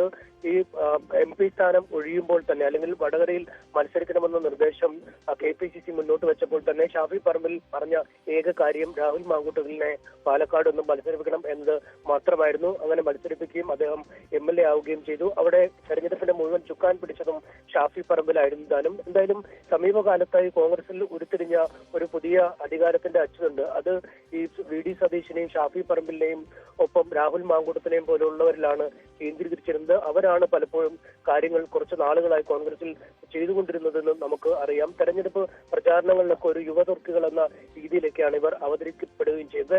അതുകൊണ്ട് തന്നെ ഈ ഷാഫിയാണ് രാഹുലിന്റെ ഒരു ഗോഡ് ഫാദർ എന്ന രീതിയിലേക്കുള്ള വിലയിരുത്തലുകളാണ് വന്നത്. അതുകൊണ്ട് തന്നെ ഇക്കാര്യങ്ങളിൽ ഷാഫി കൃത്യമായ മറുപടി പറയണമെന്ന ആവശ്യമാണ് പ്രതിപക്ഷം മുന്നോട്ട് വെച്ചത്. ഒപ്പം ഈ ഷാഫിക്കെതിരെ വടകരയിൽ പലയിടങ്ങളിലായി പ്രതിഷേധങ്ങളും കോലം കത്തിക്കലുകളും ഒക്കെ നടന്നിരുന്നു. കാരണം ഈ യുവതി ഇതുമായി ബന്ധപ്പെട്ട പരാതി ഷാഫി പറമ്പിലിനെയും അറിയിച്ചിരുന്നു. എന്നാൽ ഷാഫിയുടെ ഭാഗത്തുനിന്നും കുറ്റകരമായ ഒരു മൗനമാണ് ഇതുമായി ബന്ധപ്പെട്ട് ഉണ്ടായത് എന്ന ഒരു വിമർശനമാണ് ഉയരുന്നത്. ഒപ്പം സൈബർ ഇടങ്ങളിലും മറ്റുമൊക്കെ ഈ ഇരകളായ യുവതികൾക്കെതിരെ വലിയ ആക്രമണങ്ങൾ നടക്കുന്നു. അതും ഇത്തരത്തിലെ ഷാഫി രാഹുൽ കൂട്ടുകെട്ടിന്റെ ഒരു ആസൂത്രണമാണ് എന്ന രീതിയിലേക്കുള്ള വിമർശനങ്ങളാണ് ഉയരുന്നത്. ഇന്നാണെങ്കിൽ തന്നെ മണ്ഡലത്തിൽ വ്യാപകമായി ഷാഫി പറമ്പിലിനെതിരെ പ്രചാരണ പരിപാടികൾ നടത്താൻ അല്ലെങ്കിൽ പ്രതിഷേധ പരിപാടികൾ നടത്താൻ ഇതിനകം തന്നെ DYFI പ്രഖ്യാപിച്ചിട്ടുണ്ട്. വൈകുന്നേരം വടകര മണ്ഡലത്തിന്റെ കീഴിലുള്ള എല്ലാ ഇടങ്ങളിലും എല്ലാ പഞ്ചായത്തുകളിലും പ്രതിഷേധം നടത്താനിരിക്കുകയാണ്. ഇന്ന് രാവിലെ ഷാഫി പറമ്പിൽ വിമാനത്താവളത്തിലെത്തുകയും പിന്നീട് വടകര തന്റെ മണ്ഡലത്തിലേക്ക് എത്തുകയും ചെയ്തിരിക്കുന്നത്. അദ്ദേഹം തന്റെ ഉറ്റ സുഹൃത്തായ അല്ലെങ്കിൽ താൻ കൈപിടിച്ചു ഉയർത്തിയ രാഹുൽ മാങ്കൂട്ടത്തിനെ തള്ളി പറയുകയാണോ അഥവാ ഈ മറിച്ച് ഒരു ഗൂഢാലോചനയാണ് ഇത്തരത്തിൽ രാഹുലിനെ കുടുക്കിയതിന് പിന്നിലെന്ന് പറയുകയോ ഏത് തരത്തിലുള്ള പ്രതികരണമാവും അദ്ദേഹത്തിന്റെ ഭാഗത്തുനിന്നും ഉണ്ടാവുക എന്നതാണ് രാഷ്ട്രീയ കേരളം ആകാംക്ഷയോടെ ഉറ്റുനോക്കുന്നത്. ഒപ്പം ഈ പ്രിയങ്ക ഗാന്ധിക്കും രാഹുൽ ഗാന്ധിക്കും ഒക്കെ അദ്ദേഹം ഒരു കത്ത് നൽകി എന്ന തരത്തിലുള്ള ചില റിപ്പോർട്ടുകളും പുറത്തു വരുന്നുണ്ട്. ഈ സംസ്ഥാന അധ്യക്ഷനെ തെരഞ്ഞെടുക്കുന്നതൊക്കെ കുറച്ചുകൂടി വൈകിക്കണമെന്ന നിർദ്ദേശം നൽകി എന്നൊക്കെ അടക്കമുള്ള, പക്ഷേ അതിനൊരു ഔദ്യോഗിക സ്ഥിരീകരണം ഇപ്പോഴും ഷാഫി പറമ്പിലിന്റെ ഭാഗത്തുനിന്നും ഉണ്ടായിട്ടില്ല. എന്തായാലും ഇതടക്കമുള്ള കാര്യങ്ങളിൽ രാഹുൽ മാങ്കൂട്ടത്തിനെ തള്ളാനാണോ കൊള്ളാനാണോ അതോ കൈവിടാനാണോ ഷാഫി പറമ്പിൽ തയ്യാറെടുക്കുന്നത് എന്ന് തന്നെ നമുക്ക് എന്ത് ആണ് അദ്ദേഹത്തിന്റെ നിലപാട് എന്നറിയാൻ കാത്തിരിക്കണം. കഴിഞ്ഞ ദിവസമൊക്കെ ഈ സംഭവങ്ങൾ ഉണ്ടായ ശേഷം ഷാഫി ഫോണിലൊക്കെ ബന്ധപ്പെടാൻ പലപ്പോഴും പലരും ശ്രമിച്ചെങ്കിലും ഒരു കൃത്യമായ മറുപടി അദ്ദേഹം ന്യായീകരിക്കാനോ അല്ലെങ്കിൽ തള്ളാനോ ഒന്നും തയ്യാറാവുന്ന ഒരു മറുപടി പോലും ലഭ്യമല്ലാതിരുന്നു. ഈ വിവാദം ഉണ്ടായ അന്ന് തന്നെ ഡൽഹിയിൽ നിന്നും ബീഹാറിലേക്ക് പോയ ശേഷമാണ് ബീഹാറിൽ നിന്നും രാഹുൽ ഗാന്ധിയുടെ യാത്രയിൽ പങ്കെടുത്ത് ഇപ്പോൾ വീണ്ടും വടകരയിലേക്ക് മടങ്ങിയെത്തിയിരിക്കുന്നത്. എന്തായാലും രാഷ്ട്രീയ കേരളം കാത്തിരിക്കുന്ന ആ പ്രതികരണത്തെ ഇനി ഏതാനും നിമിഷങ്ങൾ കൂടി മാത്രമേ ബാക്കിയുള്ളൂ. ശ്രീജ. ശരി അനീഷ്, എന്തായാലും ആ പ്രതികരണം വളരെ പ്രധാനപ്പെട്ടതാണ്, അതിന് നമുക്ക് കാത്തിരിക്കാൻ. ഡാൻ കുര്യൻ കൂടി തിരുവനന്തപുരത്ത് നിന്ന് ചേരുന്നുണ്ട്. ഡാൻ, ഏറ്റവും പ്രധാനം വരുന്ന മണിക്കൂറിൽ എന്താണ് ഷാഫി പറമ്പിൽ പറയാൻ പോകുന്നത് എന്ന് തന്നെയാണ്, സംശയമില്ല. പക്ഷെ അതേസമയം ഈ രാഹുൽ മാങ്കൂട്ടത്തിൽ രാജിവെക്കേണ്ടതില്ല എന്ന് പ്രത്യക്ഷമായൊരു നിലപാട് എടുക്കുന്നുണ്ടെങ്കിൽ പോലും കോൺഗ്രസിനകത്ത് വിരുദ്ധാഭിപ്രായവും ശക്തിപ്പെടുന്നു എന്നാണ് മനസ്സിലാക്കുന്നത്. ഈ ഇത്രയേറെ ആരോപണങ്ങൾ വരുന്ന സാഹചര്യത്തിൽ രാഹുലിനെ പ്രതിരോധിക്കുന്നത്, MLA സ്ഥാനത്ത് പ്രതിരോധിക്കുന്നത് പോലും ക്ഷീണമുണ്ടാക്കും. തിരിച്ച് ഒരു രാജിയാണുള്ളതെങ്കിൽ ഈ പല ചോദ്യങ്ങൾക്കും മറുപടി പറയാൻ കഴിയും. ഈ അഭിപ്രായം എത്രത്തോളം ശക്തമാണ്?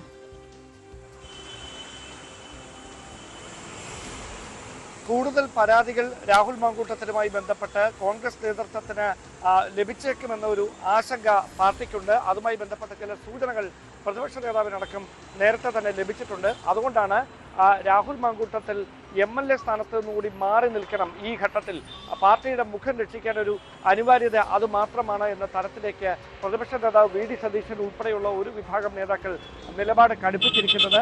ദേശീയ നേതൃത്വത്തെ അടക്കം അവർ ഈ വിഷയം അറിയിച്ചിട്ടുണ്ട് എന്നാണ് നമുക്ക് മനസ്സിലാക്കാൻ കഴിയുന്ന വിവരങ്ങൾ. അതേസമയം പെട്ടെന്ന് അങ്ങനെ രാജിവെച്ചൊഴിഞ്ഞാൽ സമാനമായ അനുഭവം നേരിട്ട അല്ലെങ്കിൽ ആരോപണ വിധേയരായിട്ടുള്ളവർ ഭരണപക്ഷത്തുൾപ്പെടെയുണ്ട്.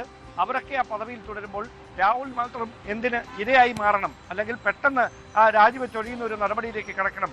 ഇതിനു മുൻപും യൂത്ത് കോൺഗ്രസ് അധ്യക്ഷ സ്ഥാനവുമായി ബന്ധപ്പെട്ട് ഉണ്ടായ വിവാദങ്ങൾ, അതോടൊപ്പം തന്നെ അതുമായി ബന്ധപ്പെട്ട തെരഞ്ഞെടുപ്പുമായി ബന്ധപ്പെട്ട ക്രൈംബ്രാഞ്ച് കേസ്, അതിനുശേഷം ഈ വയനാട് പുനരധിവാസ പദ്ധതിയുമായി ബന്ധപ്പെട്ട സാമ്പത്തിക ഇടപാടുകളിൽ ക്രമവിരുദ്ധമായ ചില ഇടപെടലുകൾ നടന്നിട്ടുണ്ടെന്ന ആക്ഷേപം, ഇതടക്കം പാർട്ടിക്കുള്ളിൽ നിന്ന് തന്നെയും സംഘടനയ്ക്കുള്ളിൽ നിന്ന് തന്നെയും അതോടൊപ്പം മറ്റ് എതിർ രാഷ്ട്രീയ കക്ഷികളിൽ നിന്നും ഉയർന്ന ആരോപണങ്ങൾ മുഴുവൻ ശരിയാണെന്ന് വരുന്ന തരത്തിലേക്ക് ഇപ്പോൾ രാജിവെച്ചാൽ കാര്യങ്ങൾ മാറും. അതുകൊണ്ട് തൽക്കാലം എടുത്തു ചാടിയൊരു രാജി വേണ്ട എന്ന നിലപാടാണ് ഒരു വിഭാഗം നേതാക്കൾ മുമ്പോട്ട് വെക്കുന്നത്. അതേസമയം അതിനെ ചെറുക്കുന്നവർ പ്രധാനമായി പറയുന്ന കാര്യം, ഇപ്പോൾ അങ്ങനെ ഒരു കടുത്ത തീരുമാനത്തിലേക്ക് കടന്ന് രാജിവെച്ചാൽ ഈ ഒരു വലിയ ആഘാതത്തിൽ നിന്ന് പാർട്ടിക്ക് ഒരു പരിധിവരെ രക്ഷപ്പെടാനാവും. കാരണം അങ്ങനെ രാഹുൽ മാങ്കൂട്ടം MLA സ്ഥാനം കൂടി രാജിവെച്ചാൽ സമാനമായ ആരോപണം നേരിടുന്ന ഭരണപക്ഷത്തെ ഉൾപ്പെടെയുള്ളവർ വെട്ടിലാകും. CPM-ന് ആ കാര്യത്തിൽ നിലപാട് വിശദീകരിക്കാൻ ഇനി ഏറെ പാടുപെടേണ്ടി വരും. ഒരാൾ ആരോപണം ഉന്നയിച്ചാലും 10 പേർ ഉന്നയിച്ചാലും ആരോപണം തന്നെയാണ്. അതുകൊണ്ട് അതിനെ പരാതി പറയുന്നവരുടെ എണ്ണം വെച്ച് കമ്പയർ ചെയ്യേണ്ട കാര്യമില്ല.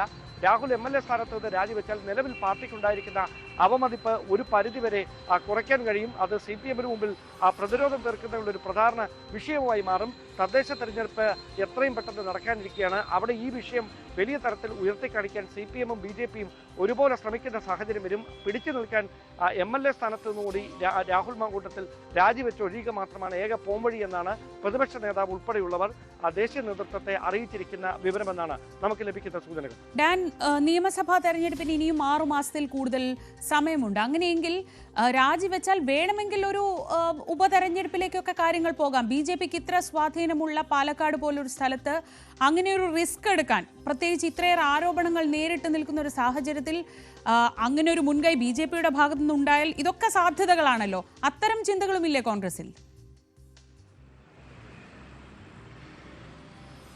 6 മാസം കഴിഞ്ഞ് 6 മാസം വരെ ആ തെരഞ്ഞെടുപ്പ് നടക്കുമോ ഇല്ലയോ എന്നുള്ളതല്ല, അതിനപ്പുറത്തേക്ക് നിയമസഭാ തെരഞ്ഞെടുപ്പ് വരാനിരിക്കുകയാണ്. എപ്പോഴായാലും പാലക്കാട് മണ്ഡലത്തിൽ കോൺഗ്രസ് വലിയൊരു മറുപടി നൽകേണ്ടി വരും ഈ ഇപ്പോൾ ഉയർന്നു കേൾക്കുന്ന ആരോപണങ്ങൾക്ക്. കാരണം ആ മണ്ഡലത്തിൽ 2ാം സ്ഥാനത്ത് നിൽക്കുന്നത് BJP ആണ്. അതിനെ രാഷ്ട്രീയമായി മുതലെടുക്കാനുള്ള എല്ലാ ശ്രമങ്ങളും, ആരോപണങ്ങൾ ഉയർന്നു കേട്ട രാഹുൽ മാങ്കൂട്ടത്തിന്റെ പേര് പറയാതെ റിനി എന്ന ഈ ആരോപണം ഉന്നയിച്ചപ്പോൾ മുതൽ രാഹുൽ മാങ്കൂട്ടത്തിന്റെ ലക്ഷ്യം വെച്ചുകൊണ്ട് ആദ്യം അദ്ദേഹത്തിന്റെ ഓഫീസിലേക്ക് മാർച്ച് നടത്തിയത് BJP പ്രവർത്തകരാണ്. അവിടെ മുതൽ തുടങ്ങിയതാണ് BJP ഒരു പടി കടന്നുകൊണ്ടുള്ള പ്രതിഷേധം. അതിപ്പോഴും അങ്ങനെ തന്നെ തുടരുന്ന സാഹചര്യമുണ്ട്. രാവിലെ പടിഞ്ഞാറക്കോട്ടയിൽ മഹിളാ മോർച്ച സംസ്ഥാന അധ്യക്ഷയുടെ നേതൃത്വത്തിൽ വലിയ തരത്തിലുള്ള പ്രതിഷേധ പരിപാടിക്ക് BJP ആഹ്വാനം ചെയ്തിട്ടുണ്ട്. അങ്ങനെ എല്ലാ പോഷക സംഘടനകളെ ഉപയോഗിച്ചുകൊണ്ട് കോൺഗ്രസിനെതിരെ ഇതൊരു രാഷ്ട്രീയ പ്രചാരണ ആയുധമാക്കി മാറ്റുന്നതിനുള്ള നീക്കമാണ് BJPയുടെ ഭാഗത്ത് നടക്കുന്നത്. അതുകൊണ്ടാണ് ആദ്യ ദിവസം വലിയ തരത്തിൽ ഒരു പ്രതിഷേധവുമായി രംഗത്തെത്താതിരുന്ന CPM ഇന്നലെ നിലപാട് കടുപ്പിക്കുന്ന ഒരു സാഹചര്യത്തിലേക്ക് കാര്യങ്ങൾ എത്തിയിരിക്കുന്നതും. അങ്ങനെ ഒരു പശ്ചാത്തലത്തിൽ രാജിവെച്ചൊഴിഞ്ഞാൽ ഇനിയൊരു ഉപതെരഞ്ഞെടുപ്പ് അവിടെ നടക്കാനുള്ള സാധ്യത ഇല്ല എന്ന് തന്നെയാണ് രാഷ്ട്രീയ കേന്ദ്രങ്ങൾ വിലയിരുത്തുന്നത്. പൊതു തെരഞ്ഞെടുപ്പിനൊപ്പം മാത്രമേ പാലക്കാടും ഇനിയൊരു ഒരു സ്ഥാനാർത്ഥിയെ ജയിപ്പിച്ചെടുക്കേണ്ടി വരികയുള്ളൂ. അതിനു മുമ്പൊരു തെരഞ്ഞെടുപ്പ് നടക്കാനുള്ള സാധ്യത നന്നേ കുറവാണ് എന്ന് തന്നെയാണ് അവരുടെ വിലയിരുത്തൽ. പക്ഷെ നിലവിൽ പാർട്ടിക്കുണ്ടായിരിക്കുന്ന വലിയ അവമതിപ്പ് മറികടക്കാൻ രാഹുലിന്റെ രാജി അനിവാര്യമാണ് എന്ന നിലപാടിൽ ഒരു വിഭാഗം നേതാക്കൾ ഉറച്ചു നിൽക്കുകയും ആ നിലപാട് അവർ കോൺഗ്രസ് ദേശീയ നേതൃത്വത്തെ അറിയിക്കുകയും ചെയ്തിരിക്കുന്നു എന്നതാണ് നിലവിലെ സാഹചര്യം. ശരി ഡാൻ, ഇതുമായി ബന്ധപ്പെട്ട് തന്നെ മറ്റൊരു വാർത്ത കൂടി വരുന്നു. എഴുത്തുകാരിയായ ഹണി ഭാസ്കറിനെതിരായ സൈബർ ആക്രമണത്തിൽ പോലീസ് കേസെടുത്തിരിക്കുകയാണ്. 9 പ്രതികൾക്കെതിരെയാണ് FIR രജിസ്റ്റർ ചെയ്തത്. സംഭവത്തിൽ തിരുവനന്തപുരം സൈബർ പോലീസാണ് കേസെടുത്തത്. സാരംഗ് സുധാകരൻ വിവരങ്ങളുമായി. സാരംഗ്, നേരത്തെ ഹണി രാഹുൽ മാങ്കൂട്ടത്തിനെതിരായ ചില കാര്യങ്ങൾ വെളിപ്പെടുത്തിയതിനു ശേഷമാണ് ഈ സൈബർ ആക്രമണം ഉണ്ടായത്. ഇപ്പോൾ ആർക്കൊക്കെതിരെയാണ് കേസെടുത്തത്? എന്തൊക്കെയാണ് വിശദാംശങ്ങൾ? തീർച്ചയായും ശ്രീജ, ഇത്തരത്തിലൊരു കടുത്ത നടപടിയിലേക്ക് സൈബർ പോലീസ് കടക്കുന്നു എന്നാണ് നമുക്ക് മനസ്സിലാക്കാൻ കഴിയുന്നത്. അതായത് ഈ ഒരു സ്ത്രീത്വത്തെ അപമാനിക്കുന്ന തരത്തിൽ സമൂഹ മാധ്യമങ്ങൾ, അതായത് ഫേസ്ബുക്ക് അടക്കമുള്ള സമൂഹ മാധ്യമങ്ങളിൽ ഇവരുടെ ഈ ഹണി ഭാസ്കറിന്റെ ചിത്രങ്ങൾ മറ്റും ഉപയോഗിച്ച് അപമാനിക്കുന്ന തരത്തിൽ പോസ്റ്റുകൾ ഷെയർ ചെയ്തു.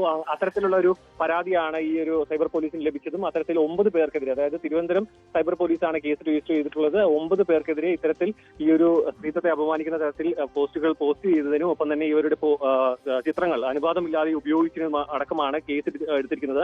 ഈ ഇത്തരത്തിൽ 9 പേർക്കെതിരെയാണ് ഇത്തരത്തിൽ കേസ് എടുത്തിരിക്കുന്നത് മനസ്സിലാക്കുന്നത്. അത് ഈ ഒരു FIRന്റെ കോപ്പി അടക്കം ഉപയോഗിച്ചുകൊണ്ട് ഈ ഹണി ഭാസ്കർ സമൂഹ മാധ്യമത്തിൽ പോസ്റ്റ് ചെയ്തിരുന്നു. അതായത് പോരാട്ടം തുടരുക തന്നെ ചെയ്യും, ഇത്തരത്തിൽ ഈ ഒരു സൈബർ ആക്രമണം തുടരുകയാണെന്നുണ്ടെങ്കിൽ അതിന് കൃത്യമായ നിയമ നടപടികളിലൂടെ സൈബർ പോലീസിന്റെ അടക്കം ഇത്തരത്തിലുള്ള നടപടികളിലൂടെ മുന്നോട്ട് പോകും, ഇതിലൊന്നും തളരില്ല എന്ന തരത്തിലായിരുന്നു ഹണി ഭാസ്കറിന്റെ ഫേസ്ബുക്ക് പോസ്റ്റ്. ഇത്തരത്തിൽ ഈ ഒരു ചിത്രങ്ങൾ വളരെ മോശമായ രീതിയിൽ ദുരുപയോഗം ചെയ്തു, ഒപ്പം തന്നെ സ്ത്രീത്വത്തെ അപമാനിച്ചു എന്ന തരത്തിലാണ് ഈ കേസുകൾ എടുത്തിട്ടുള്ളത്. തിരുവനന്തപുരത്തെ സൈബർ പോലീസാണ് കേസ് എടുത്തിട്ടുള്ളത്. ഇത് ഇതുവരെ പൊരുതി തന്നെയാണ് മുന്നോട്ട് വന്നതെന്നും ഇനി മുന്നോട്ടും അങ്ങനെ തന്നെ പോകുമെന്ന രീതിയിലാണ് ഈ ഹണി ഭാസ്കർ ഈ ഒരു ഫേസ്ബുക്ക് പോസ്റ്റിലൂടെ ഈ ഒരു കേസ് എടുത്ത കാര്യം, ഈ ഒരു പരാതി നൽകിയതും ഒപ്പം തന്നെ കേസ് എടുത്ത കാര്യം അടക്കം നമ്മുടെ അതായത് സമൂഹ മാധ്യമത്തിൽ പോസ്റ്റ് ചെയ്ത് ഈ വിവരം പുറത്തേക്ക് അറിയിച്ചത്. ശ്രീജ. ശരി, സാരംഗ് സുധാകരനാണ് വിവരങ്ങൾ നൽകിയത്. തിരുവനന്തപുരം സൈബർ പോലീസ് കേസെടുത്തിരിക്കുന്നു. ഹണി ഭാസ്കറിനെതിരെ നടന്ന സൈബർ ആക്രമണത്തിലാണ് 9 പേർക്കെതിരെ കേസെടുത്തിരിക്കുന്നത്. മറ്റ് വാർത്തകൾ കൂടി. കേരള ശാസ്ത്രോത്സവം സംഘാടക സമിതി രൂപീകരണത്തിൽ നിന്നും രാഹുൽ മാങ്കൂട്ടത്തിലിനെ ഒഴിവാക്കി. വിദ്യാഭ്യാസ വകുപ്പ് ഉദ്യോഗസ്ഥർക്ക് മന്ത്രി വി ശിവൻകുട്ടി നിർദ്ദേശം നൽകി. ഈ മാസം 25-ന് പാലക്കാട് ജില്ലാ പഞ്ചായത്ത് ഹാളിൽ നടക്കുന്ന യോഗത്തിൽ MLA ആയിരുന്നു അധ്യക്ഷൻ. MG മിഥുൻ വിവരങ്ങളുമായി. മിഥുൻ, പ്രത്യക്ഷമായി തന്നെ നടപടികളിലേക്ക് കടക്കുകയാണ് സർക്കാർ. അത് രാഹുൽ മാങ്കൂട്ടത്തിലിനെ ബഹിഷ്കരിക്കുക എന്നതാണോ? ശ്രീജ, അങ്ങനെ തന്നെ കരുതേണ്ടിയിരിക്കുന്നു. കൂടുതൽ കടുത്ത നടപടികളിലേക്ക് സർക്കാർ കൂടി കടക്കുന്നു എന്നുള്ളത് തന്നെയാണ്. ഒരു പരിപാടികളിൽ പോലും ഇനി പങ്കെടുപ്പിക്കേണ്ടതില്ല എന്നുള്ള ഒരു തീരുമാനത്തിന്റെ അടിസ്ഥാനത്തിൽ തന്നെയാണ് മുന്നോട്ട് പോകുന്നതെന്ന് തന്നെയാണ് നമുക്ക് ഇതിലൂടെ മനസ്സിലാക്കേണ്ടത്. കാരണം ഈ മാസം 25-ന്, അതായത് മറ്റന്നാളാണ് ഈ പരിപാടി നിശ്ചയിച്ചിരുന്നത്. ആ പരിപാടിയിൽ നിന്നാണ് ഇപ്പോൾ രാഹുലിനെ ഒഴിവാക്കിയിരിക്കുന്നത്. പക്ഷേ നേരത്തെ തന്നെ ഈ ഒരു ആരോപണത്തിന്റെ അല്ലെങ്കിൽ ഇത്തരത്തിൽ വലിയ രീതിയിൽ പരാതി വ്യാപകമായി ഇങ്ങനെ വരുന്ന സാഹചര്യത്തിൽ തന്നെ നിലവിൽ തൽക്കാലത്തേക്ക് മണ്ഡലത്തിലേക്ക് പോകേണ്ടതില്ല എന്നൊരു തീരുമാനത്തിലേക്ക് രാഹുൽ മാങ്കൂട്ടത്തിൽ അടിസ്ഥാനത്തിൽ തന്നെ എത്തിയിരുന്നു. നിലവിൽ വീട്ടിൽ തന്നെ തുടരാനുള്ള ഒരു തീരുമാനത്തിലേക്ക് എത്തിയതിൻ്റെ അടിസ്ഥാനത്തിൽ മറ്റു പരിപാടികളൊക്കെ ഒഴിവാക്കാൻ തന്നെയായിരുന്നു തീരുമാനം. പക്ഷേ നേരത്തെ പാർട്ടിക്കുള്ളിൽ തന്നെ കടുത്ത നടപടികളിലേക്ക് പോകുന്നുണ്ടായിരുന്നു. കാരണം തൃശ്ശൂരിൽ ഈ മാസം 27 നടക്കേണ്ട പരിപാടിയിൽ നിന്ന് രാഹുൽ മാങ്കൂട്ടത്തിനെ ഒഴിവാക്കിയാൽ അത് വലിയ രീതിയിൽ ചോദ്യം ചെയ്യപ്പെടുമെന്ന് ഉള്ള സാഹചര്യത്തിൽ ആ പരിപാടി തന്നെ പൂർണ്ണമായും വേണ്ട എന്ന് വെക്കുന്ന തരത്തിലേക്ക് പോവുകയും ചെയ്തു എന്നുള്ളത് തന്നെയാണ്. അങ്ങനെ പല യൂത്ത് കോൺഗ്രസിന്റെ പരിപാടികൾ ഈ മാസവും അപ്പോൾ തന്നെ അടുത്ത മാസവും കേന്ദ്രീകരിച്ച് നടക്കുന്നുണ്ടായിരുന്നു. അതിലൊക്കെ പ്രധാനപ്പെട്ട വ്യക്തിത്വമായി നിലനിൽക്കേണ്ട പ്രസിഡന്റ് തന്നെ ഇത്തരത്തിലൊരു ആരോപണത്തിലേക്ക് പോകുന്ന സ്ഥിതിവിശേഷത്തിലേക്ക് വന്നതോടുകൂടി അങ്ങനെ ഒരു നടപടികളിലേക്ക് പാർട്ടി തന്നെ കടക്കുകയും ചെയ്ത് നമ്മൾ കാണുകയും ചെയ്തതാണ്. പക്ഷേ ഇപ്പോൾ സർക്കാർ കൂടി ഇങ്ങനെ സർക്കാർ തലത്തിൽ നടക്കുന്ന പരിപാടികളിൽ നിന്ന് ഒരു തരത്തിലും മണ്ഡലത്തിൽ പ്രതിനിധീകരിച്ച് MLA എന്ന രീതിയിൽ ഒരു തരത്തിലും രാഹുൽ മാങ്കൂട്ടത്തിനെ പങ്കെടുപ്പിക്കേണ്ടതില്ല എന്നൊരു തീരുമാനത്തിലേക്ക് ഇപ്പോൾ എത്തിയിരിക്കുന്നു. അതിൻ്റെ ഒരു തുടക്കം എന്ന രീതിയിൽ നമുക്കിതിനെ കരുതാം. തുടക്കത്തിൽ തന്നെ വിദ്യാഭ്യാസ വകുപ്പിൻ്റെ ഈ ശാസ്ത്രോത്സവവുമായി ബന്ധപ്പെട്ടുള്ള സംഘാടക സമിതി രൂപീകരണത്തിനുള്ള അതിൽ അധ്യക്ഷനാകേണ്ട MLA ഒഴിവാക്കണം എന്നുള്ള കർശന നിർദ്ദേശമാണ് ഇപ്പോൾ വിദ്യാഭ്യാസ മന്ത്രി തന്നെ നേരിട്ട് ഉദ്യോഗസ്ഥർക്ക് നൽകിയിരിക്കുന്നത്. അതുകൊണ്ട് തന്നെ സ്വാഭാവികമായും ആ പരിപാടിയിൽ രാഹുലിന് പങ്കെടുക്കാൻ സാധിക്കില്ല. ഇനിയും വരും ദിവസങ്ങളിലും പാലക്കാട് കേന്ദ്രീകരിച്ച് വിവിധ പരിപാടികളുണ്ട്. അതിലൊക്കെ MLA എന്ന രീതിയിൽ പങ്കെടുക്കേണ്ടതാണ്. പക്ഷേ അതിലൊക്കെ തന്നെ ഇതിനെ ഒഴിവാക്കുമെന്ന് ഉള്ള കാര്യം നമുക്കിനി കണ്ടറിയേണ്ടിയിരിക്കുന്നു. ഒപ്പം തന്നെ MP-യുടെ പരിപാടികളുണ്ട്. ആ പരിപാടിയിൽ നിന്നും രാഹുലിനെ ഇനി ഒഴിവാക്കുമോ എന്നുള്ളതും കണ്ടറിയേണ്ടതാണ്. MG മിഥുനാണ് വിവരങ്ങൾ നൽകിയത്. മറ്റു വാർത്തകൾ ഇടവേളയ്ക്ക് ശേഷം.